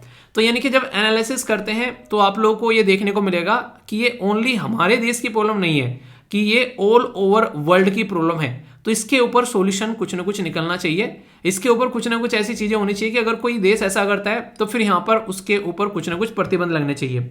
आप लोगों को इंटरेस्टिंग चीज बताता हूँ, कई सारे हमारे देश के ऐसे लोग हैं जो कि हमारे देश में से पैसा चोरी कर कर कर भाग जाते हैं दूसरे देश में, और जब उनको बात करते हैं कि अपने देश में लेकर आना है, तो यहां पर वो कई बार उस देश में जिस देश में भाग कर गए हैं वहां के कानून को जाकर ये बोलते हैं कि उस देश में यानी कि इंडिया में हमको मत भेजना, क्योंकि इंडिया में इंसानों को इंसान नहीं माना जाता है, बहुत ही बुरी तरह टॉर्चर किया जाता है। यही रीजन है बहुत सारे देश जो हैं आज भी, हमारे देश से अगर कोई इंसान भाग जाता है तो उसको वापस लाना जो है वो लोहे के चने चबाने वाली बात है, जबकि हमारी ट्रीटी भी है। रीजन क्या है? रीजन है यहाँ पर ये हरकतें कि एक तरीके से इनह्यूमन प्रैक्टिस फॉलो की जाती है। जेल के अंदर में टॉर्चर किया जाता है, वहां पर एक इंसान की जहां जेल है वहां पर 10 आदमी की जगह 100 आदमी भर रखे हैं। तो ऐसी ऐसी बातें बोलकर वो अपना पीछा छुड़ा लेते हैं कि हमको वहां पर नहीं भेजना। और जो ऐसे देश हैं वो ह्यूमन राइट को लेकर बड़ा झंडा लेकर चलते हैं, तो इसलिए वो अक्सर यहाँ पर इन चीजों को एक्सेप्ट भी कर लेते हैं कि हाँ नहीं भेजेंगे वहां पर। और ये रीजन देखने को मिलता है कि हमारे देश का जो भगोड़ा वो वहां पर मजे ले रहा होता है। ये तो मैंने बता दी दुनियादारी। इससे रिलेटेड क्या कोई हमारे सुप्रीम कोर्ट की गाइडलाइन भी है? सुप्रीम कोर्ट का कोई केस है, सुप्रीम कोर्ट का कोई डिसीजन है इस पर्टिकुलर मुद्दे के ऊपर? जी हाँ, एक नहीं चार चार हैं, ठीक है। यानी कि सबने बोल लिया, पर लेकिन करने वाले तो है करते। मेरे हस्बैंड मुझसे प्यार नहीं करते तो वही वाली बातें चल रही हैं, बोल बोल कर वो निकल गए। पर यहाँ पर चीजें ऐसी की ऐसी हैं। इंद्रजीत जो यहाँ पर एक पर्टिकुलर केस था, Indrajit versus state of Uttar Pradesh का केस 2014 का, इसमें खुद बोला गया कि कोई भी एलिमेंट अगर टॉर्चर का पाया जाता है यहाँ पर पनिशमेंट ऐसा कुछ दिया जाता है तो ये अनकॉन्स्टिट्यूशनल, असंवैधानिक है, ये सही नहीं है। खुद 2014 में सुप्रीम कोर्ट ने बोला, ताजा अभी ज्यादा पुराने नहीं हुआ है। नेक्स्ट यहाँ पर बात की जा रही है दूसरा केस, यह है परम शंकर शुक्ला वर्सेस दिल्ली एडमिनिस्ट्रेशन का केस है 1980 का। इसमें भी बोला गया कि यहाँ पर कोई भी इवन एक तरीके से हैंडकफिंग, यानी कि अगर किसी को आप लोग कोई दोषी पाया जाता है उसको अगर हैंडकफ लगा के चलते हैं आप लोग, वो गलत है। किसी को आप लोग हैंडकफ यानी कि जो नहीं होते हथकड़ियां पहनाकर आप लोग नहीं ले जा सकते। तो यहां तक भी आप लोग कंडीशन देख सकते हैं, ये भी एक गलत तरीके से माना था कि इंसान जो है उसको इंसानों की तरीके से ट्रीट करना है, ये भी यहां पर बातें बोली गई है। इसी के साथ में यहां पर एक केस है 1981 का, यह है बेसिकली फ्रांसिस कोहली मुलिन वर्सेस, यह है एडमिनिस्ट्रेटर यूनियन जो है 1981 का। इसमें खुद बोला गया सुप्रीम कोर्ट के द्वारा कि आर्टिकल 21 जो है वो right to protection against torture भी इंक्लूड करता है, यानी कि टॉर्चर नहीं करना है। आर्टिकल 21 खुद ये अपने अंदर में इसको भी निहित करता है। खुद सुप्रीम कोर्ट ने यहाँ पर 1981 में इस केस के थ्रू यहाँ पर ये बात बोली है। अगर इसकी भी नहीं मान रहे हो तो एक केस है यहाँ पर K Basu versus state of West Bengal का 1997 का, उसमें फिर से यहाँ पर गाइडलाइन निकल कर आई कि यहाँ पर सिक्योर करना है राइट, एक तो राइट टू लाइफ और दूसरा राइट टू नो। तो इसके तहत भी बोला गया किसी भी इंसान को उठाकर ले गए और उसको टॉर्चर कर रहे हो, ये अधिकार आप लोगों को नहीं दिया गया है। ये सारे के सारे कानून ऑलरेडी हैं, पर लेकिन माने तो माने कौन? सबसे बड़ी बात ये है। इशू क्या निकल कर आते हैं यहाँ पर अगर बात करें कि हाँ भाई साहब ये दिक्कतें देखने को मिल रही हैं, तो इसके बारे में भी आप लोग समझ सकते हैं। इशू विद कस्टोडियल डेथ, एक तो ह्यूमन राइट का ही हनन हो रहा है, दूसरा कानून के हिसाब से कुछ भी नहीं चल रहा है। लोगों का ट्रस्ट यहां पर खत्म होता जा रहा है इस चीज में कि हाँ भाई साहब पुलिस है तो पुलिस वाला गुंडे वाली इमेज होती जा रही है यहां पर। इसी के साथ में इंपैक्ट करता है खासकर उन लोगों पर जो कि गरीब तबका है सोसाइटी का, और खासकर जो काफी ज्यादा एक तरीके से कमजोर तबका है सोसाइटी का। यानी कि जो अमीर होता है वो तो जेल में जाता भी नहीं है, बाहर से बाहर ही बेल हो जाती है और अपनी जिंदगी अच्छे से एंजॉय कर रहा होता है। ठीक है, कहीं ना कहीं डेमोक्रेटिक जो कल्चर है उसका इंपैक्ट देखने को मिलता है। आप लोगों ने कई सारी मूवीज देखी होगी कि सामने वाले इंसान को फंसा दिया जाता है किसी ऐसे केसेस में ताकि एक सही साहूकार इंसान जो है वो बच के निकल जाए। पुलिस की इमेज जो है वो यहाँ पर काफी ज्यादा खराब होती हुई नजर आती है, यानी कि घटिया इमेज बनती है पुलिस की अगर कोई ऐसा केस निकल कर आता है। और जब ऐसा केस निकल कर आता है तो जुडिशरी के ऊपर बर्डन पड़ता है और ज्यादा, यानी कि जुडिशरी के ऊपर ऑलरेडी यहाँ पर केस चल रहा है, अब उन लोगों के खिलाफ केस चल गया जो कि सरकार है, एक तरीके सरकार के खिलाफ केस चल गया यहाँ पर। तो एक्स्ट्रा चीज यहाँ पर देखने को मिल रही है। एब्सेंस ऑफ स्ट्रॉन्ग लेजिस्लेशन, कोई ऐसा कानून ही नहीं है, अगर कुछ ऐसा हो रहा है तो ढंग से चीजों को यहाँ पर देखा जा सके, और इंटरनेशनल कानून तो कोई मानने के लिए तैयार ही नहीं है। तो ये सारे इश्यूज आप लोगों को यहाँ पर देखने को मिल रहे हैं अगर कस्टोडियल डेथ के बारे में आप लोग बात करते हैं। तो यहां से आप लोग अंदाजा लगा सकते हैं कि ऐसा नहीं है कि कानून नहीं है, ऐसा नहीं है कि सुप्रीम कोर्ट ने नहीं बोला, ऐसा नहीं है कि लोग जानते नहीं है, ऐसा नहीं है कि सबको इसके बारे में इंफॉर्मेशन नहीं है, पर लेकिन ऐसा नहीं है कि देश में नहीं ओनली इंटरनेशनल लेवल पर भी यहाँ पर ये इशू आप लोगों के सामने है कि दिक्कतें क्या है भाई साहब। ठीक है, तो स्टेट के हाथ में कानून है और वो चाहते हैं कि शाम दाम दंड भेद लगाकर जैसे भी करना है बस भाई साहब हम लोगों को यहाँ पर अपनी चलानी है, इसलिए यहाँ पर इस तरीके के केसेस निकल कर आते हैं। सुन लिया अच्छे से, चलिए देखता हूं कितने अच्छे से सुना है। क्वेश्चन है, इसका आंसर आप लोगों को देना है। 2 क्वेश्चन पूछूंगा, इसके बाद में फिर दोनों के आंसर बताऊंगा। कस्टोडियल डेथ जो है वो रेफर किया जाता है कि डेथ जो कि होती है बेसिकली पर्सन की अंडर ट्रायल, जो कि ऑलरेडी एक तरीके से नहीं एक तरीके से अंडर ट्रायल में है या कन्वेक्टेड एक तरीके से क्राइम में है। यहाँ पर अगर जेल में उसकी डेथ हो जाती है तो कस्टडी में डेथ बेसिकली मानी जाती है। ठीक है, नेक्स्ट यहाँ पर बोला गया कि लॉ कमीशन ने भी बोला है कि यहाँ पर अगर कुछ ऐसा देखने को मिलता है तो ये क्राइम है जो पब्लिक सर्वेंट अगर कर रहा है तो यहाँ पर एक तरीके से उसको अरेस्ट करना चाहिए अगर कोई ऐसी हरकतें हैं यहाँ पर। ठीक है, तो public servant against the arrest और the detain person who is in the custody amount to the custodial violence, तो ये यहाँ पर कस्टडी का वायलेंस माना जाता है। यानी कि पब्लिक सर्वेंट जो है यहाँ पर कहीं ना कहीं ऐसा कर रहा है तो यहाँ पर ये गलत है, ऐसी बात बोली गई है। कौन सी स्टेटमेंट करेक्ट है? ओनली 1, ओनली 2, बोथ 1 and 2 या फिर none of the above. Article 22 protection against the arrest and detention in the certain cases, section 303, section 330, section 331 of IPC, यहाँ पर 1860 ये पनिशमेंट प्रोवाइड कराते हैं अगर कोई भी ऐसी चीज देखने को मिलती है, कन्फेशन कराया जाता है यहाँ पर फोर्स करके।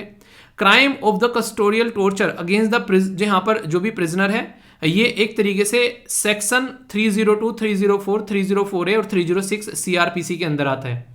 कौन सी स्टेटमेंट करेक्ट है ये बताना है, 1, 2, 2, 3, 1, 3 या फिर ऑल ऑफ द अबव। सही आंसर क्या अगर पूछा जाए तो आप लोगों को बताएं यहाँ पर ये क्या है, ये सीआरपीसी नहीं है, ये इंडियन पीनल कोड है। ठीक है, तो ये आप लोग यहाँ पर देखेगा, ये भारतीय दंड संहिता के तहत आप लोगों को चीज देखने को मिल रही है। बाकी आर्टिकल ये है, ये 22वां जिसके तहत यहाँ पर बात मैंने डिस्कस की थी। ऊपर वाला जो क्वेश्चन था इसके आंसर सी, यानी कि दोनों की दोनों स्टेटमेंट आप लोगों को यहाँ पर करेक्ट नजर आएगी। बिल्कुल सही बात यहाँ पर बोली गई है, लॉ कमीशन ऑफ इंडिया के द्वारा बोला गया है और कस्टोडियल डेथ के बारे में भी इंफॉर्मेशन है यहाँ पर। ठीक है, तो ये आप लोग समझ सकते हैं। टॉपिक कैसा है ये, क्या यूपीएससी यहाँ से क्वेश्चन पूछता है?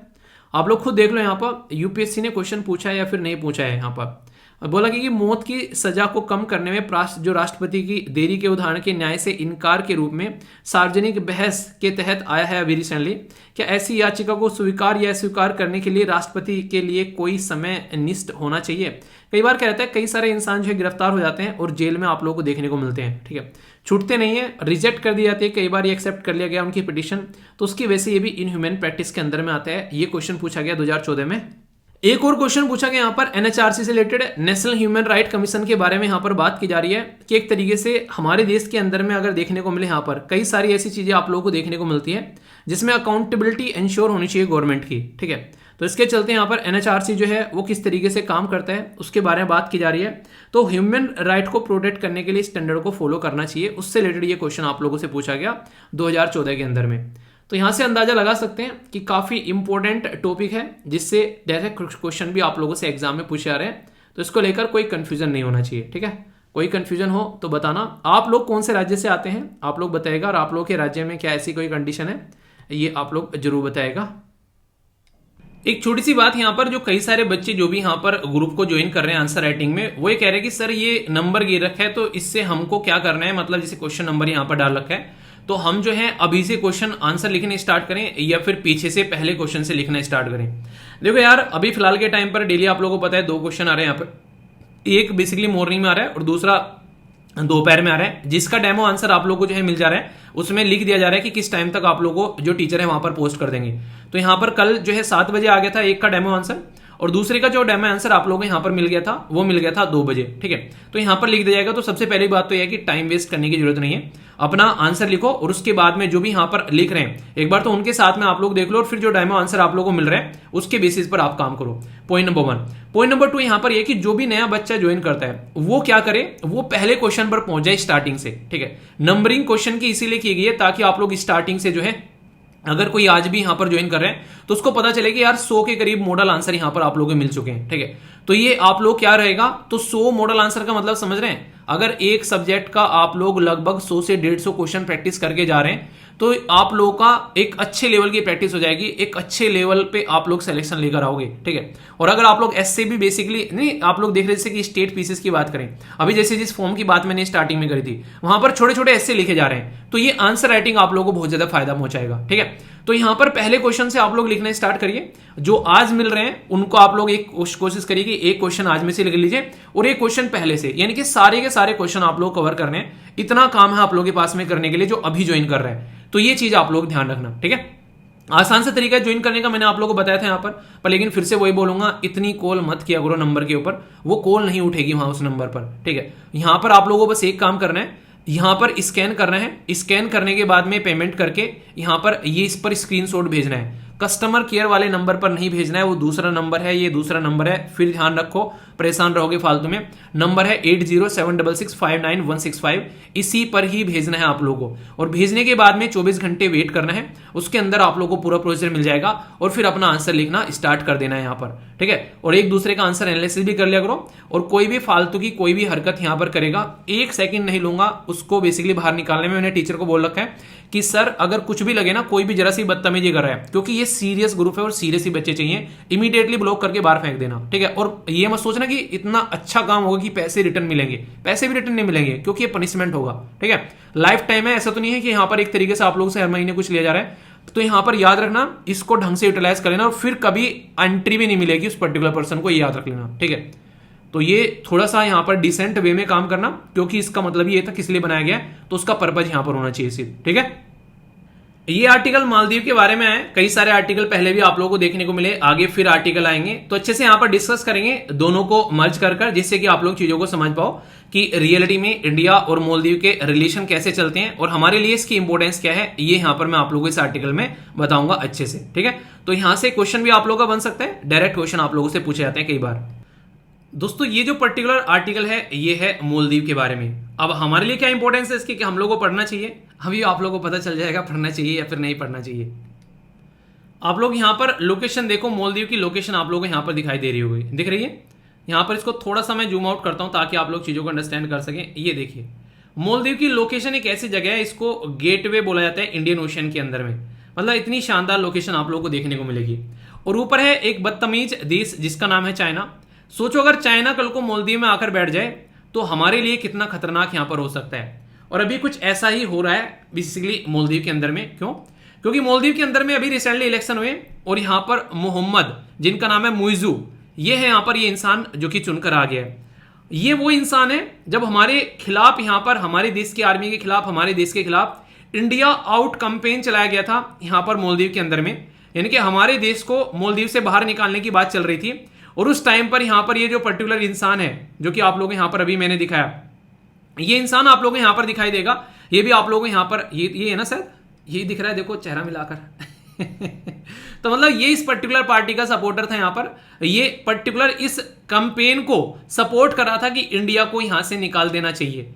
अगर मालदीव के इलेक्शन की हिस्ट्री देखोगे ना आप लोग यहां पर उठाकर, ये बड़ी ही अटपटी सी रही है। यहां पर पहले हुआ करते थे मोहम्मद नसीद। मोहम्मद नसीद जो थे ये इंडिया के बहुत फेवर में थे, काफी अच्छे से यहां पर बेसिकली इंडिया को सपोर्ट किया करते थे।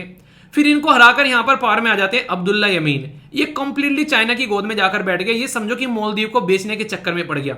मतलब इनके टाइम पर ये बोलने लगे कि मालदीव जो है वो इतने बड़े डेट ट्रैप में फंसेगा कि अभी जो श्रीलंका के बारे में, पाकिस्तान के बारे में बोल रहे हैं, वो उस टाइम पर यहां पर बातें मालदीव के बारे में बोली जा रही थी कि ऐसी कंडीशन मालदीव की यहां पर होने वाली है। ये सारी चीजें आप लोग यहां पर सोच सकते हो कि ये किस लेवल पर जाकर इंसान काम कर रहा था। इवन हमारे देश के खिलाफ इतना था ये इंसान कि इंडिया के आउट इंडिया कैंपेन को तो इतना ज्यादा इसने बेसिकली यहां पर चलाया कि ये था कि किसी तरीके से यहां पर इंडिया निकले, क्योंकि इसको ये लगता था कि इंडिया की वजह से यहां पर हमारी जो है वो पावर नहीं चल पा रही है, हमारी पावर के अंदर में इंटरफेरेंस देखने को मिल रहा है। इसकी इन्हीं हरकतों की वजह से हार गया। इसके बाद में फिर निकल कर आया अब्राहम एम सोली। तो अब्राहम एम सोली साहब जो है फिर यहां पर ये चुनकर आए काफी शानदार मेजोरिटी के साथ में, और फिलहाल अभी ये हार गए हैं और नए जो लीडर आ गए हैं वो फिर से उसी पार्टी के आ गए हैं जो कि हमारे खिलाफ यहां पर काम करने वाले हैं।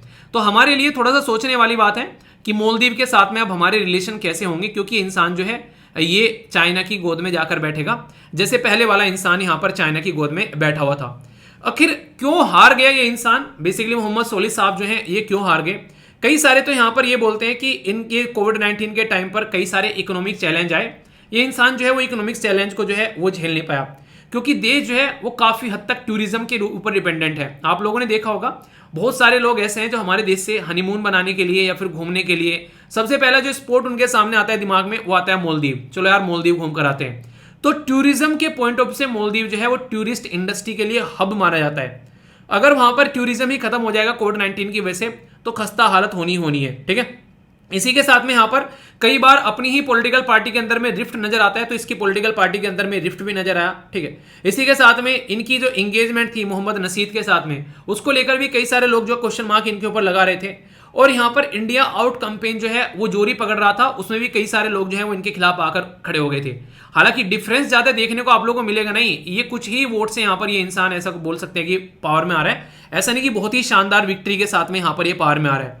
तो अब्दुल्ला यमीन जब प्रेसिडेंट थे यहां पर, उन्होंने हमारे देश के खिलाफ में अगर बात करें बहुत ही उल्टी सीधी हरकतें की, जो ये इंसान जिसके बारे में मैंने आप लोगों को बताया, और यहां पर ये डेट ट्रैप में फंसाना चाह रहा था। पर लेकिन जैसे ही सोली साहब आए उन्होंने उस पर्टिकुलर पॉलिसी को वहीं पर ही रोका और कहीं ना कहीं इंडिया के साथ में अच्छे व्यापार अपने स्टैब्लिश किए। और आते ही इंडिया के यहाँ पर मतलब हमारे देश के यहाँ पर विजिट किया भारत में, और यहाँ पर इंडिया फर्स्ट पॉलिसी इसने यहाँ पर फॉलो करना स्टार्ट की। तो ये आप लोग यहाँ पर देख सकते हैं। यानी कहने का मतलब यहाँ पर ये, अगर मालदीव के अंदर में आप लोग जाओगे तो सबसे खतरनाक चीज क्या होती है, इंडिया और चाइना के नाम पर यहाँ पर इलेक्शन लड़े जाते हैं। ये बहुत ज्यादा खतरनाक है। चाइना का अगर बात करेंगे एक तरीके से दबदबा रहता है, क्योंकि चाइना के पास में पैसा है, तो चाइना पैसा फेंक और तमाशा देख वाली बात आती है। ठीक है, अगर बात करें यहाँ पर हम लोग स्ट्रिंग ऑफ पर्ल वाली जो पॉलिसी है, जिससे चाइना की कई सारी पॉलिसी चलती हैं, बेल्ट एंड रोड इनिशिएटिव ले लो, वो हमको घेरने की कोशिश करता है, बहुत सारी चीजें आप लोग यहाँ पर देखते हो। तो यहाँ पर उसी में आप लोगों को यहाँ पर देखने को मिलेगा चाइना की जो पॉलिसी निकल कर आती है, ये यहाँ पर ये कहीं ना कहीं हमको घेरने की चारों तरफ से मालदीव उस पॉलिसी का पार्ट आप लोगों को नजर आता है। और जो शब्द यहाँ पर लिखा गया है ना कि स्ट्रिंग ऑफ पर्ल, यानी कि मोतियों की माला, जिसमें आप लोगों को देखने को मिलेगा हांगकांग से निकलकर यहाँ पर साउथ चाइना सी से होता हुआ यहाँ पर कंबोडिया के साथ में इधर यहाँ कनेक्ट होता है, म्यांमार के यहाँ पर कनेक्ट होता है, श्रीलंका के यहाँ पर, मालदीव के यहाँ पर, उधर पाकिस्तान में ग्वादर पोर्ट पर, फिर यहाँ पर जाकर इधर सऊदी अरेबिया तक यहाँ पर पहुंच रहे हैं। यहाँ पर ये माना ये यहाँ पर इस तक पहुंच रहा है, बेसिकली सूडान तक का। ये माना था कि स्ट्रिंग ऑफ पर्ल जो है ये पॉलिसी है चाइना की। ये पॉलिसी किसके द्वारा दी गई? ये पॉलिसी का नाम जो है प्रपोज किया गया यूनाइटेड स्टेट ऑफ अमेरिका के द्वारा। उन्होंने ये बोला 2004 में कि एक ऐसी पॉलिसी है जो कि इंडिया को घेरने की कोशिश की जा रही है चाइना के द्वारा, जिसका नाम दिया गया स्ट्रिंग ऑफ पर्ल पॉलिसी का नाम यहां पर दिया गया। क्या हम लोग चुप बैठे हुए हैं? हमने कोई हथियार नहीं बनाया चाइना की इस पॉलिसी को टैकल करने के लिए।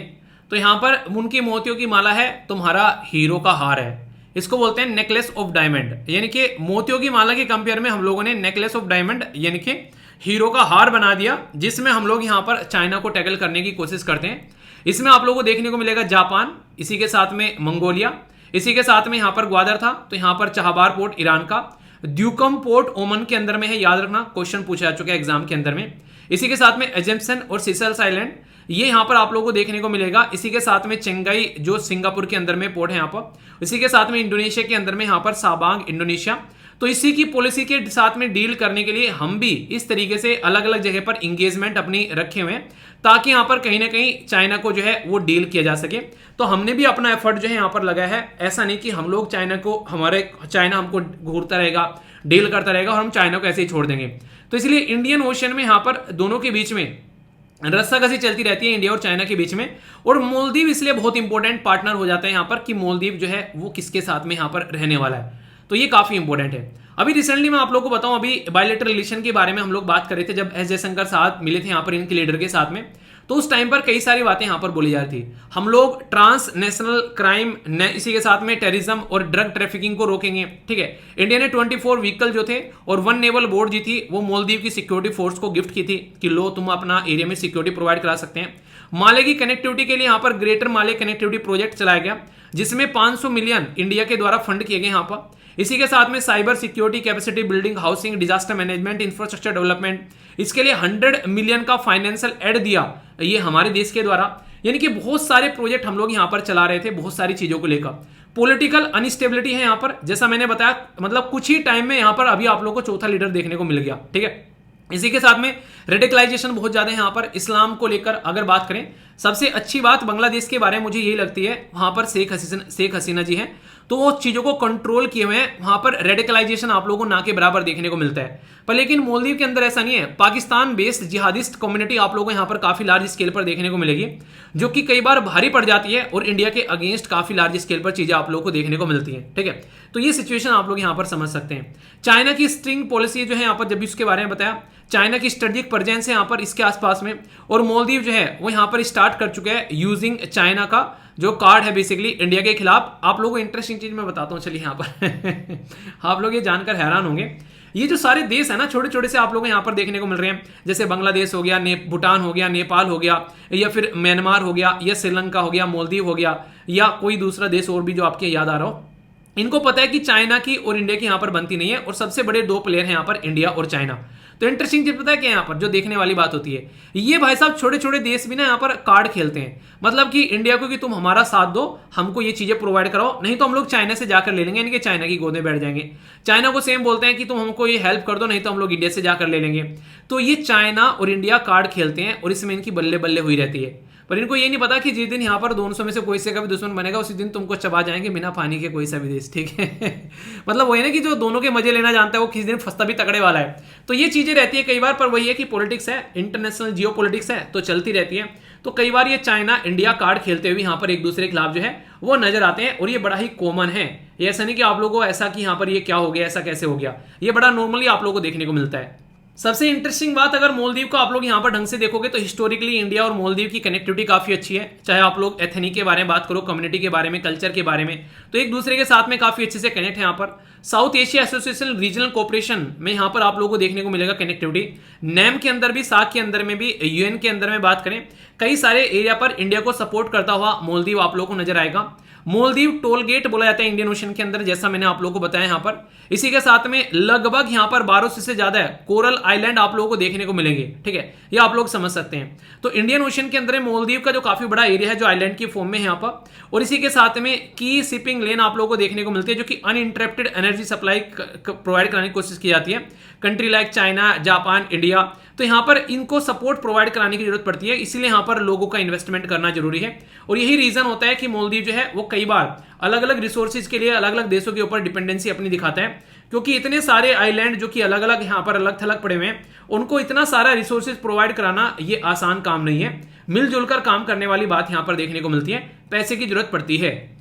ये कैसा इंपॉर्टेंट और खतरनाक लेवल का क्वेश्चन है जो कि आप लोगों से यहां पर पूछा भी जा चुका है पहले, ऑपरेशन कैक्टस का।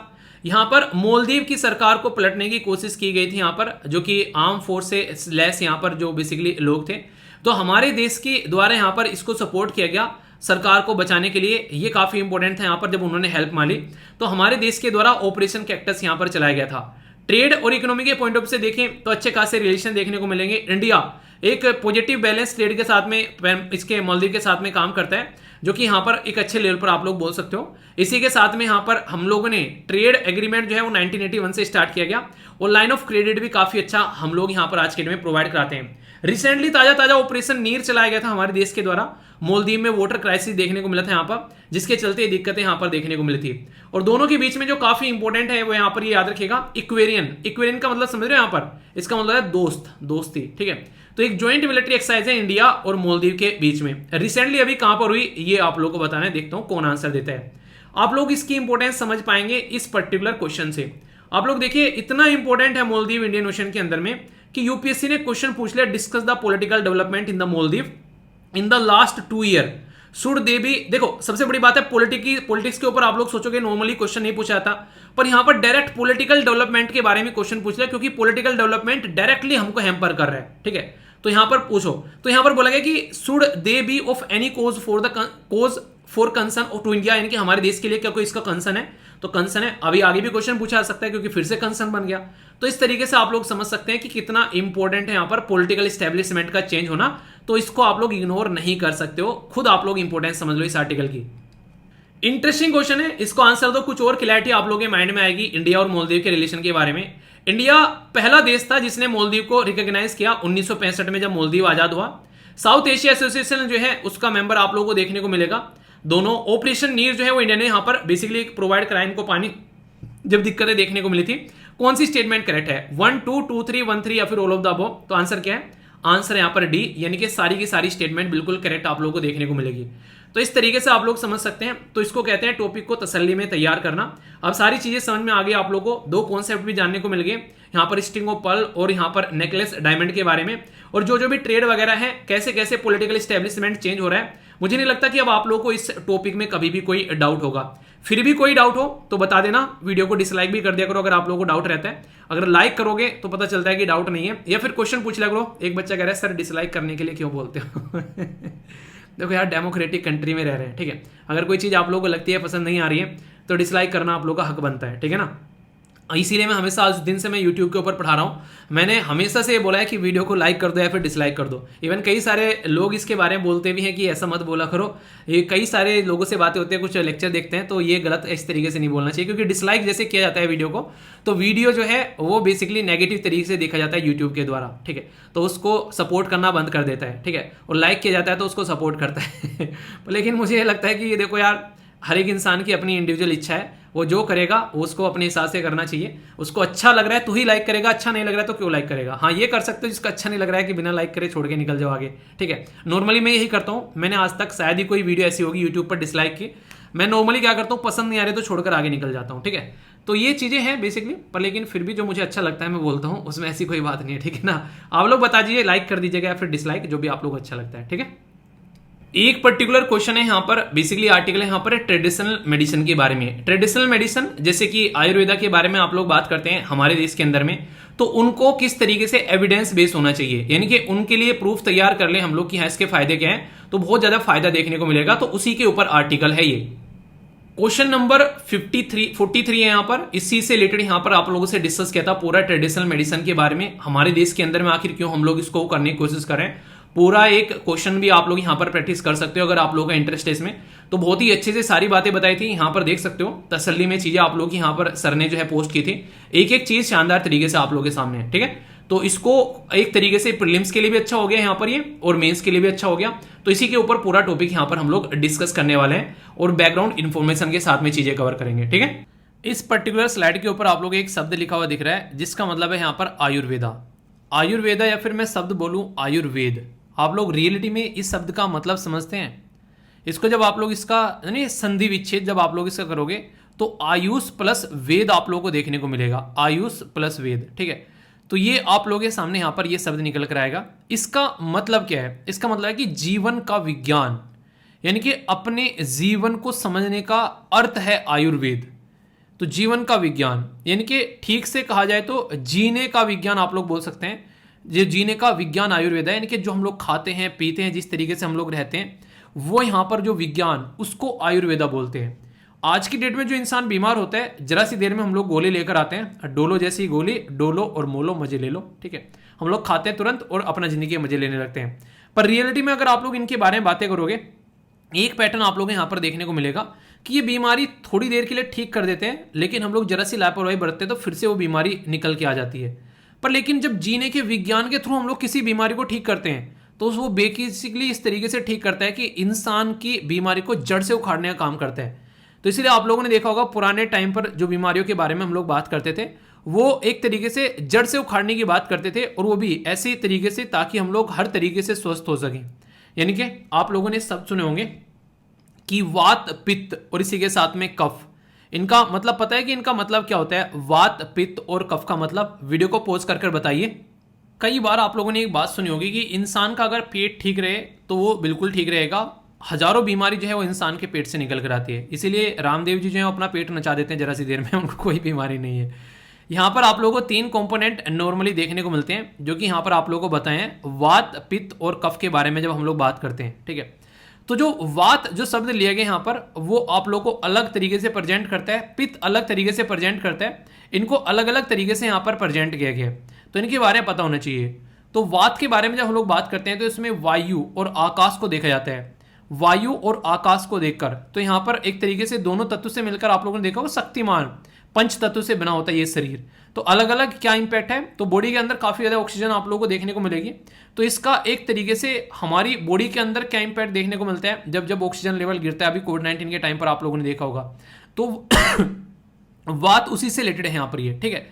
पित्त का मतलब करते हैं तो अग्नि और इसी के साथ में जल दोनों को मिलकर जो होता है वो पित्त बना होता है, ठीक है। तो ये भी काफी इंपॉर्टेंट है हमारे शरीर के अंदर में। और जब कफ के बारे में बात करते हैं तो इसका मतलब है कि जल, पृथ्वी और जल का मिलन आप लोगों को देखने को मिलेगा। तो पंच तत्वों से मिला हुआ शरीर और उसमें क्या कमी हो रही है उसको यहाँ पर सेटल करने की कोशिश की जाती है हमारे शरीर के अंदर में।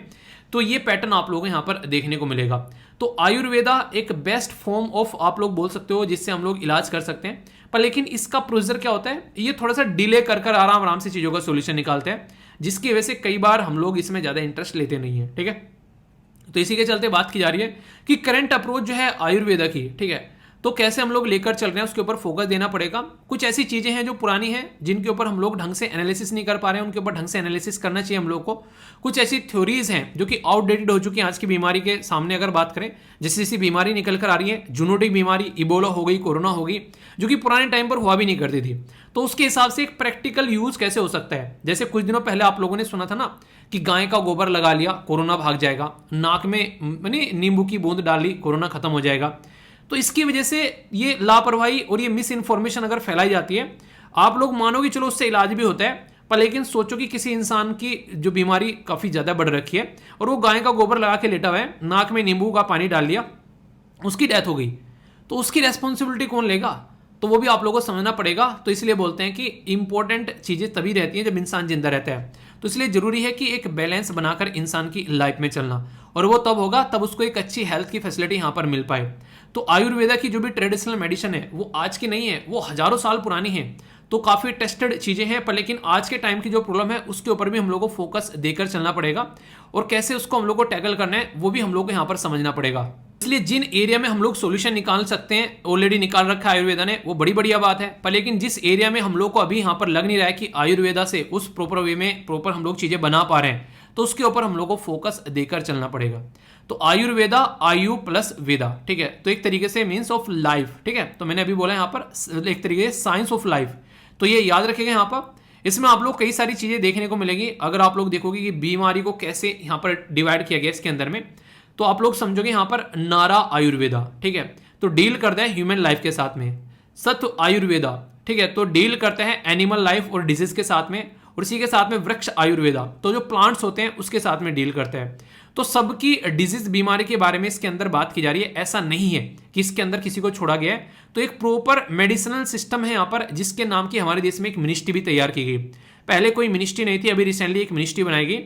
आप लोगों को ये बताना है कि किस साल में हम लोगों ने इस पर्टिकुलर एरिया से रिलेटेड मिनिस्ट्री बनाई है, और पहले ये किसके अंदर आया करता था।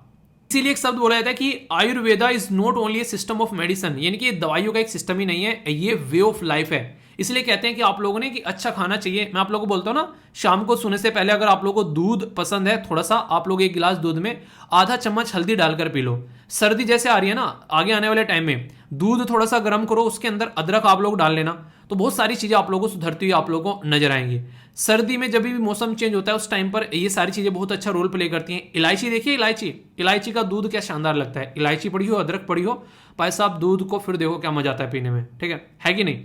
तो देखो आप लोग इस तरीके से, तो ये सारी चीजें क्या है, ये हमारी एक तरीके से जड़ी बूटियां हैं जो कि पहले इस्तेमाल की जाती थी। आज की डेट में आप लोग खाना खाने के बाद में आधी चम्मच सौंफ खा लो, आप लोगों का पेट जो है वो हमेशा अच्छा रहेगा।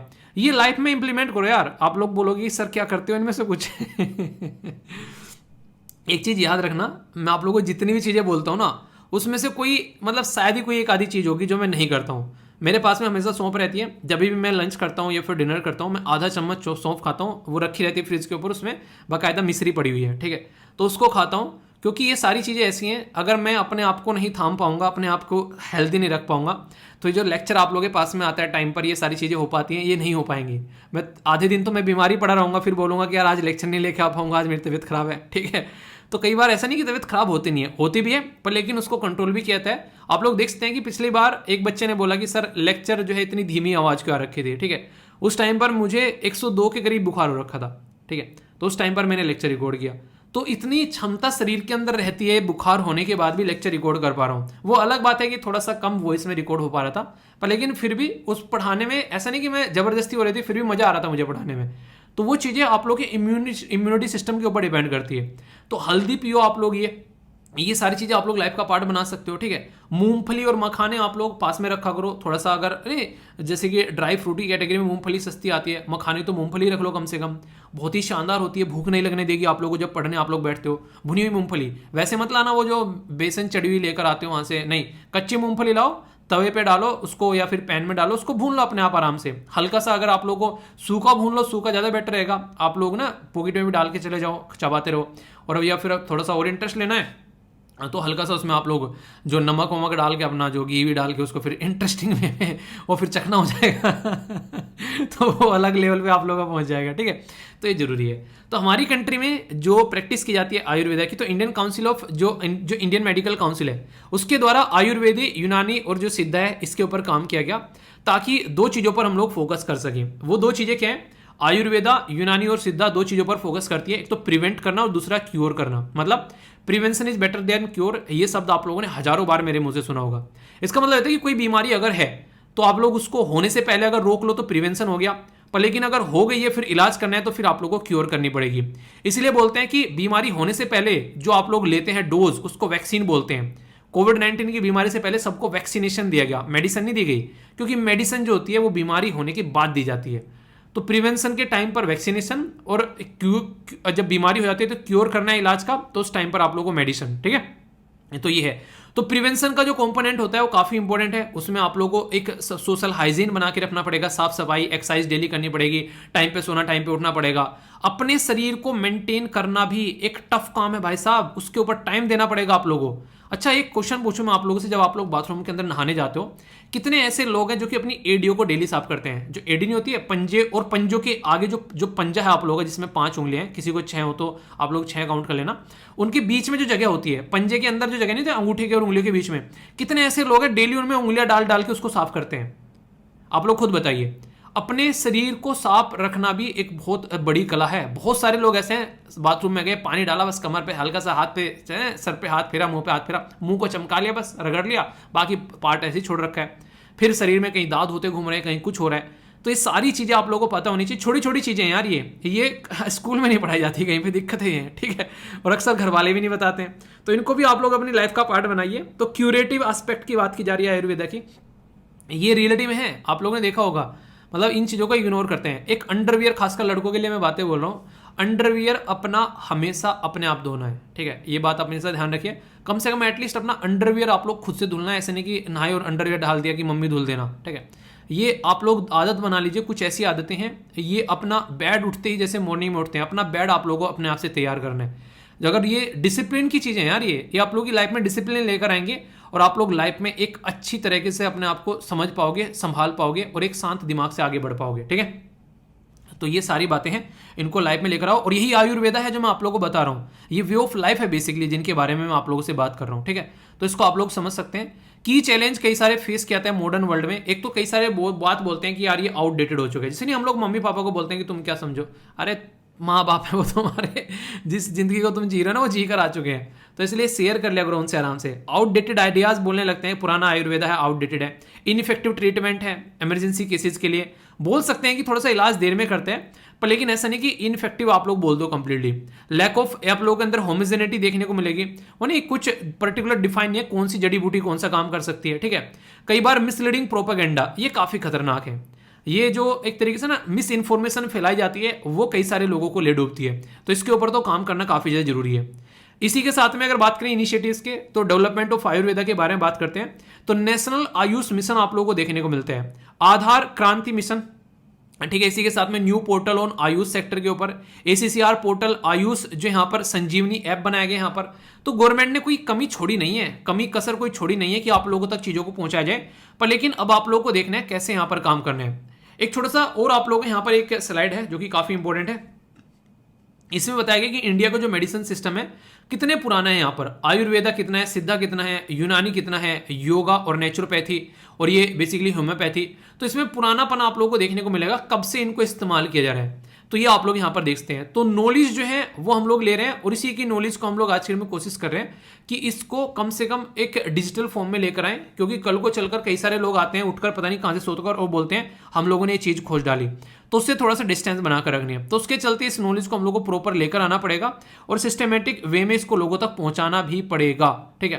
तो ये सारी बातें हैं। कुछ और पॉइंट्स भी यहाँ पर डाले गए स्लाइड के अंदर में, हल्का सा स्लाइड डाउनलोड कर लिया करो यार, इसके अंदर और भी कई सारी चीजें मैं ऐसी डाल देता हूँ कि मैंने कहा बाद में भी अगर पढ़ने बैठो तो आप लोग समझने बैठो, कल को समझना हो आप लोगों को आयुर्वेदा एलोपैथी में क्या क्या डिफरेंस है, तो उसके लिए भी कुछ लिखने के लिए भी आ जाए, तो कई सारी स्लाइड में इसके अंदर डाल देता हूँ एक्स्ट्रा, जो मुझे लगती रहती है ना कि चलो ये भी डाल देनी चाहिए। तो इनको आप लोग देख लिया करो यार, PPT को जरूर डाउनलोड किया करो आप लोग, कम से कम एटलीस्ट एक बार नजर डाल लिया करो डाउनलोड करके, ठीक है। ये क्योंकि बहुत सारी चीजें ऐसी रहती है, मेरे पास कई सारे बच्चे बोले हैं 1.5 घंटा सर बहुत ज्यादा टाइम हो जाता है, मेरा बस चले ना मैं 2 घंटे 3 घंटे लेक्चर को बना दूं, जब ढंग से चीज़ें एक्सप्लेन करने में मन लगता है ना, तब चीज़ें पढ़ने में मजा आता है और पढ़ाने में मजा आता है, ठीक है। तो वो चीज़ें होती हैं, पर लेकिन वही है, ज़्यादा लिमिटेशन थोड़ा सा वो नहीं हो जाएगा फिर कि सारी चीज़ें स्पून फीडिंग हो गई बिल्कुल ही। तो कोशिश करो कि कुछ चीज़ें जो पढ़ ली जाती हैं उनको खुद से भी आप लोग एनालाइज किया करो। इसीलिए एक ढांचा आप लोगों को मैं प्रोवाइड करा देता हूँ, क्वेश्चन आप लोगों को दे देता हूँ, प्रैक्टिस के लिए क्वेश्चन आप लोगों को प्रोवाइड करा देता हूँ। अब आप लोगों की रेस्पॉन्सिबिलिटी है थोड़ा सा आप लोग भी उसके ऊपर फोकस करें, ठीक है। जैसे क्वेश्चन है कि इनिशिएटिव क्या है यहाँ पर, डेवलपमेंट ऑफ आयुर्वेदा, तो कौन कौन से यहाँ पर है ये इनिशिएटिव के नाम है, तो ये आंसर आप लोगों को देने हैं। तो नेशनल जो आयुष मिशन होगा, आधार क्रांति मिशन हो गया, न्यू पोर्टल ऑन आयुष जो सेक्टर हो गया, ACC पोर्टल या आयुष संजीवनी ऐप हो गया, तो ये सारे के सारे अभी आप लोगों को बताएं, तो आंसर यहाँ पर इसका D हो गया, ठीक है। इस तरीके से समझ सकते हैं। नेक्स्ट यहाँ पर बात की जा रही है नारा आयुर्वेदा, सत्व आयुर्वेदा, इसी के साथ में यहाँ पर ये वृक्ष आयुर्वेदा, तो ये किस किस से रिलेटेड है, जैसे बोला ना कि इंसान से रिलेटेड है या फिर जानवर से रिलेटेड है या फिर जीव जंतु पेड़ पौधे से रिलेटेड है, तो इसके बारे में डायरेक्ट क्वेश्चन आप लोगों के सामने आ जाएगा और पूछ लेंगे, आप लोगों को मैच करना है पेयर में। तो ये ऐसे क्वेश्चन आप लोगों से पूछे जा चुके हैं यार एग्जाम में डायरेक्टली, अभी आप लोग देखिए कितना अच्छा क्वेश्चन है यहाँ पर ये। तो आंसर क्या है, आंसर यहाँ पर A सही है, ठीक है। क्या सही है, A। सत और जो वृक्ष, वृक्ष तो आप लोग नाम से समझ सकते हैं, वृक्ष के बारे में बात की जा रही है, तो एनिमल थोड़ी ना होगा वृक्षा, ठीक है, तो नाम से ही समझ सकते हैं। तो ये दोनों स्टेटमेंट दोनों के उल्टे कर दिए यहाँ पर, तो वन पेयर सही हो गया बस ओनली, और ये हो गया आप लोगों का आंसर राइटिंग का क्वेश्चन, ठीक है। तो इसको आप लोगों को देखना है। बात की जा रही है कि how is government of India protecting the traditional knowledge of medicine from जो patenting by the pharmaceutical companies, यानी कि ऐसे नहीं कि हल्दी जो है वो इम्यून सिस्टम को बढ़ाती है, ठीक है, तो यहाँ पेटेंट कर रहे हैं फ्रांस में, भाई साहब हल्दी जो है इम्यून सिस्टम को बढ़ाती है, फ्रांस में शायद यूके में। हमने बोला ओ भाई हमारे बाबा दादा नाना नानी पता नहीं कब कब बता के चले गए, तुमको लग रहा है तुम लोगों ने कुछ नया खोज दिया तो गलत बात है ये। तो हम लोगों ने बोला कि डिजिटल फॉर्म में लेके आओ भाई, ये तो नए नए पेटेंट बना रहे हैं बिना सर पैर वाले हमारी ट्रेडिशनल नॉलेज के। तो इसके चलते यहाँ पर हम लोगों ने ट्रेडिशनल नॉलेज के बारे में बातें करना स्टार्ट कर दी, ताकि सिचुएशन को डिजिटल फॉर्म में लाया जा सके और कोई भी सर्च करे तो उसके सामने खुलकर आ जाए कि ये ले तुम्हारे सामने पूरा डेटा है, ठीक है। तो ये है इसके बारे में। क्वेश्चन 2019 में पूछा जा चुका है, हवा में बातें नहीं कर रहा हूं मैं ठीक है, आंसर राइटिंग में क्वेश्चन बन चुके हैं यहाँ पर ये। तो ये काफी एक इंपॉर्टेंट टॉपिक था। फीडबैक जरूर दे दिया करो यार, जैसा भी आप लोगों को लगता है, और क्वेश्चन अगर लगता है कोई डाउट है तो उसको भी पूछ लिया करो, ठीक है। तो ये आप लोगों को बताना है, ठीक है। जो भी क्वेश्चन पूछता हूँ, कौन है आज के डेट में मिनिस्ट्री आयुर्वेदा के मिनिस्टर कौन है, ये भी आप लोग क्वेश्चन बताना है, तो देखता हूँ सही आंसर कौन देता है, ओके। बाकी इजराइल के अंदर में जैसी कंडीशन बनी हुई है वो आने वाले टाइम में लग नहीं रहा है कि जल्दी सुधरेगी। 3000 से भी ज्यादा लोगों की जो है वो जान जा चुकी है, क्योंकि बेंजामिन नेतन्याहू ने जो यहाँ पर सख्त कदम उठाए हैं उसकी वजह से आप लोगों को देखने को मिलेगा हमास जो है उसको डिस्ट्रॉय करके रख दिया। और ये बोला गया है यहाँ पर इनके द्वारा, खुद यहाँ पर बोला है कि अब जो है चेंज हो जाएगा मिडिल ईस्ट अब यहाँ से, ठीक है। तो यानी कि एक तरीके से आने वाले टाइम पर सिचुएशन जो है बहुत ही ज्यादा खराब आप लोगों को यहाँ पर दिखने वाली है, और ये ऐसा वॉर गेम स्टार्ट हो गया है जिसका इंपैक्ट पूरी दुनिया पर देखने को मिलेगा। हमारे देश के जो प्राइम मिनिस्टर मोदी जी, उनके द्वारा यहाँ पर नेतन्याहू जी से बात की, तो उसी से रिलेटेड 2-3 आर्टिकल और देखने को मिलेंगे और एडिटोरियल आएंगे तो डिस्कस करेंगे फिर आगे, ठीक है। अभी ये आर्टिकल आप लोगों को आगे भी देखने को मिलेगा, क्योंकि सुप्रीम कोर्ट ने यहाँ पर डिसाइड किया है 31 अक्टूबर को इलेक्ट्रोल बॉन्ड केस को देखेगा। मतलब इलेक्ट्रोल बॉन्ड ऐसे बॉन्ड है जो हमारे देश के अंदर में जब ये लेकर आए गए, इनके ऊपर काफी हा हुल्ला हुआ। क्यों? क्योंकि यार ये ऐसे बॉन्ड है कि ये पॉलिटिकल पार्टी को चंदा देने का काम करते हैं और उस इंसान की आइडेंटिटी भी छुपाते हैं जो इंसान पैसा दे रहा है, और किस पॉलिटिकल पार्टी को पैसा दे रहा है ये एसबीआई के थ्रू यहां पर जा रहा है। तो ओनली सरकार जान पा रही थी यहां पर। तो 1000 में, 10,000 में, 1 करोड़ तक के आप लोग दे सकते हो।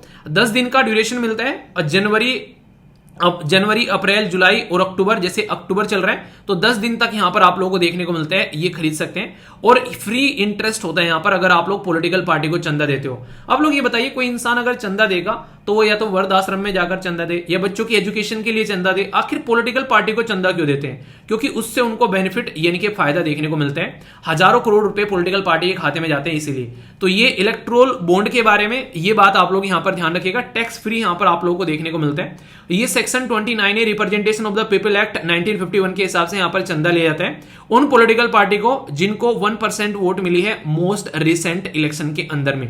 और ये जो है ये आप लोगों को ओनली एसबीआई जो स्टेट बैंक ऑफ इंडिया है और ये इंडियन सिटीजन और इंडियन कंपनी के लिए ही अलाउ है, क्योंकि बाहर से अगर पैसा लेंगे तो वो हमारे इलेक्शन को इन्फ्लुएंस करते हुए नजर आएंगे। ठीक है, ये बात यहां पर बोली गई है। बाकी क्रिकेट किस किस को देखना पसंद है? अभी इंडिया और पाकिस्तान का मैच होने वाला है यहां पर, उसके बारे में बात की जा रही है। तो लगभग 1,30,000 के करीब सीट आप लोगों को देखने को मिलेगी यहां पर गुजरात के अंदर में, अहमदाबाद के अंदर में जो नरेंद्र मोदी स्टेडियम है उसके अंदर इंडिया और पाकिस्तान का मैच रखा गया है। ठीक है, तो हालांकि कई सारे लोग इसको पॉलिटिकल गेम बोल रहे हैं कि जो भी फेमस मैच है वो अहमदाबाद के अंदर रखे जा रहे हैं, नॉर्मली मुंबई के अंदर में और कोलकाता के अंदर हुआ करते थे। तो अभी उसको रिप्लेस कर दिया गया है इस पर्टिकुलर स्टेडियम ने। फाइनल भी मैच आप लोगों को यहीं पर ही देखने को मिलेगा। तो कौन कौन तैयार है यहाँ पर जाने के लिए? बेसिकली मैच जो है वो 14 अक्टूबर को है।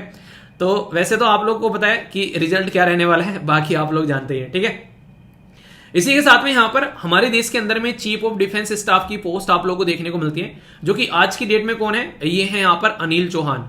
अभी यहां पर उसको मर्ज कर हम लोग कोशिश कर रहे हैं कि सबको इंटीग्रेट कर एक सिस्टमेटिक वे में लेकर आ जाए एयरफोर्स, आर्मी और नेवी। क्योंकि एयरफोर्स के पास में अलग इक्विपमेंट है, आर्मी के पास में अलग इक्विपमेंट है, नेवी के पास में अलग इक्विपमेंट है। कई बार ऐसा होता है कि ऐसा नहीं कि 4 भाई हैं, चारों भाई ट्रैक्टर लिए बैठे हैं, क्यों ना हम लोग एक ही ट्रैक्टर रख ले और चारों भाई उसी ट्रैक्टर का इस्तेमाल कर ले, या फिर एक दूसरे का ट्रैक्टर इस्तेमाल कर ले। तो ऐसा कुछ रहे तो क्या रहेगा, रिसोर्सेज जो है वो काफी अच्छे से यूटिलाइजेशन हो पाएंगे। उसी के चलते इंटीग्रेशन करने की बात की जा रही है सिस्टमेटिक वे में सारी फोर्सेज को, ताकि सिंक्रोनस वे में काम किया जा सके। सबसे पहले चीफ ऑफ डिफेंस स्टाफ कौन थे? फिलहाल जो है ये अनिल चौहान जी है। तो इनका नाम आप लोग याद रखिएगा। तीनों फोर्स के हेड आप लोग यहां पर इनको बोल सकते हो। तो आने वाले टाइम में यहां पर बोला जा रहा है कि और अच्छे लेवल पर हम लोग काम करें। इंडिजिनस काम, अब इंडिजिनस कॉन्ट्रैक्ट दिए गए हैं बहुत सारे, लगभग 2.5 लाख करोड़ के आने वाले टाइम में हमारे ही देश में हम लोग डेवलप करेंगे और अपना सामान को यूटिलाइज करेंगे। ठीक है, ये एक न्यूज निकल कर आ रही है इंडिया और इटली की डिफेंस डील के बारे में। तो डिफेंस डील यहां पर साइन हो रही है इंडिया और इटली के बीच में। तो एक अच्छी बात है, आने वाले टाइम में अच्छे से हम लोग अपना खुद रिसर्च एंड डेवलपमेंट करके अपनी खुद मिलिट्री को अच्छे से सही डायरेक्शन में लेकर चल पाएंगे अपने देश के अंदर में इन्वेस्टमेंट करके। इटली एक ऐसा देश है जो कि यूरोपियन कंट्री आप लोगों को देखने को मिलेगी, तो उसी से रिलेटेड है यहाँ पर। तो डिफेंस डील के बारे में डायरेक्ट क्वेश्चन पूछा जाए तो याद रखिएगा। तंजानिया जो प्रेसिडेंट है उनको अभी जेएनयू के द्वारा ऑनररी डॉक्टरेट की डिग्री दी गई है। जैसे नहीं एपीजे अब्दुल कलाम सर के पास में बहुत सारी डिग्री थी, तो याद रखिए डायरेक्ट क्वेश्चन पूछा जाए तो याद रख सकते हैं वनडे टाइप एग्जाम में। इसी के साथ में महात्मा गांधी जी की स्टैच्यू अनवील की गई साउथ अफ्रीका में, डायरेक्ट क्वेश्चन बन सकता है तो याद रख सकते हैं। अभी साउथ अफ्रीका के अंदर में किस सिटी के अंदर में ब्रिक की मीटिंग हुई थी और नेक्स्ट ब्रिक मीटिंग कहां पर होने वाले बताइए। बैंकॉक के अंदर में आप लोगों को पता है क्या कंडीशन चल रही है, तो यहां पर काफी बुरी कंडीशन आप लोगों को देखने को मिल रही है। ठीक है, 29 kill in army strike on the camp for displace in the Myanmar. ठीक है, तो सिचुएशन खराब है, आने वाले टाइम में देखते हैं क्या सही होता है। आईएमएफ इसी के साथ में बात करते हैं, इसने बोला है कि हमारी जीडीपी ग्रोथ जो है 6.3 रहने वाली है 24 के लिए। तो ये बहुत बड़ी बात है, देखते हैं कैसे इसका जो फोरकास्ट है वो सही रहेगा या फिर गलत रहेगा, तो आने वाले टाइम में पता चलेगा। पर लेकिन याद रखना आईएमएफ जो है वो देश को डूबने से बचाने के लिए लोन देता है और वर्ल्ड बैंक जो है वो डेवलपमेंट के लिए लोन देता है। तो वर्ल्ड बैंक से हमने काफी लोन ले रखा है। इसके ऊपर एक सोर्स भी आप लोग की लेकर आऊंगा मैं, जिससे आप लोगों को डिफरेंस समझ में आएगा। और सोर्स का टाइम रखा गया डेली 9 बजे, तो 9 बजे के करीब आप लोगों को देखने को मिल जाया करेगी मॉर्निंग में, जिसमें आप लोग अच्छे से एक छोटा टॉपिक जो है वो आसानी से कवर कर सकते हैं। कई सारे बच्चे कह रहे हैं सर कई सारी सोर्स कवर किया करो ठीक है यार, आगे आगे आराम से बढ़ाएंगे, टेंशन मत लेना। ठीक है, तो ये था टोटल आज का डिस्कशन। बाकी आप लोग अगर बेसिकली ज्वाइन करना चाहते हैं इसको, तो आप लोग एप्लीकेशन पर जा सकते हैं, लिंक वीडियो के नीचे मिल जाएगा, या फिर आप लोग यहां पर इसको ज्वाइन कर सकते हैं। किसके थ्रू भी? आप लोग यहां पर वेबसाइट के थ्रू भी ज्वाइन कर सकते हैं। प्रीलिम्स और मेंस कंबाइन आप लोग को देखने को मिलेगा। हिंदी कवर कराई जाएगी बहुत ही सिस्टमेटिक वे में, और सारे सब्जेक्ट बहुत ही तसल्ली में कवर कराए जाएंगे। ठीक है, एक अच्छी अपॉर्चुनिटी है, आप लोग इसको एंजॉय कर सकते हो। एक शानदार सी जॉब हाथ में होगी अगर मेहनत करोगे थोड़ी, और वो भी बिना इंटरव्यू के। तो गेजेटेड पोस्ट मिल रही है बिना इंटरव्यू के, तो और क्या चाहिए। ठीक है, तो all the best to all of you, अपना ध्यान रखिए। तो नेक्स्ट लेक्चर मिलता हूं, तब तक के लिए बड़ों को नमस्ते, छोटों को प्यार, छोटी सी लाइफ एंजॉय करा। मिलता हूं नेक्स्ट वीडियो में, तब तक के लिए जय हिंद।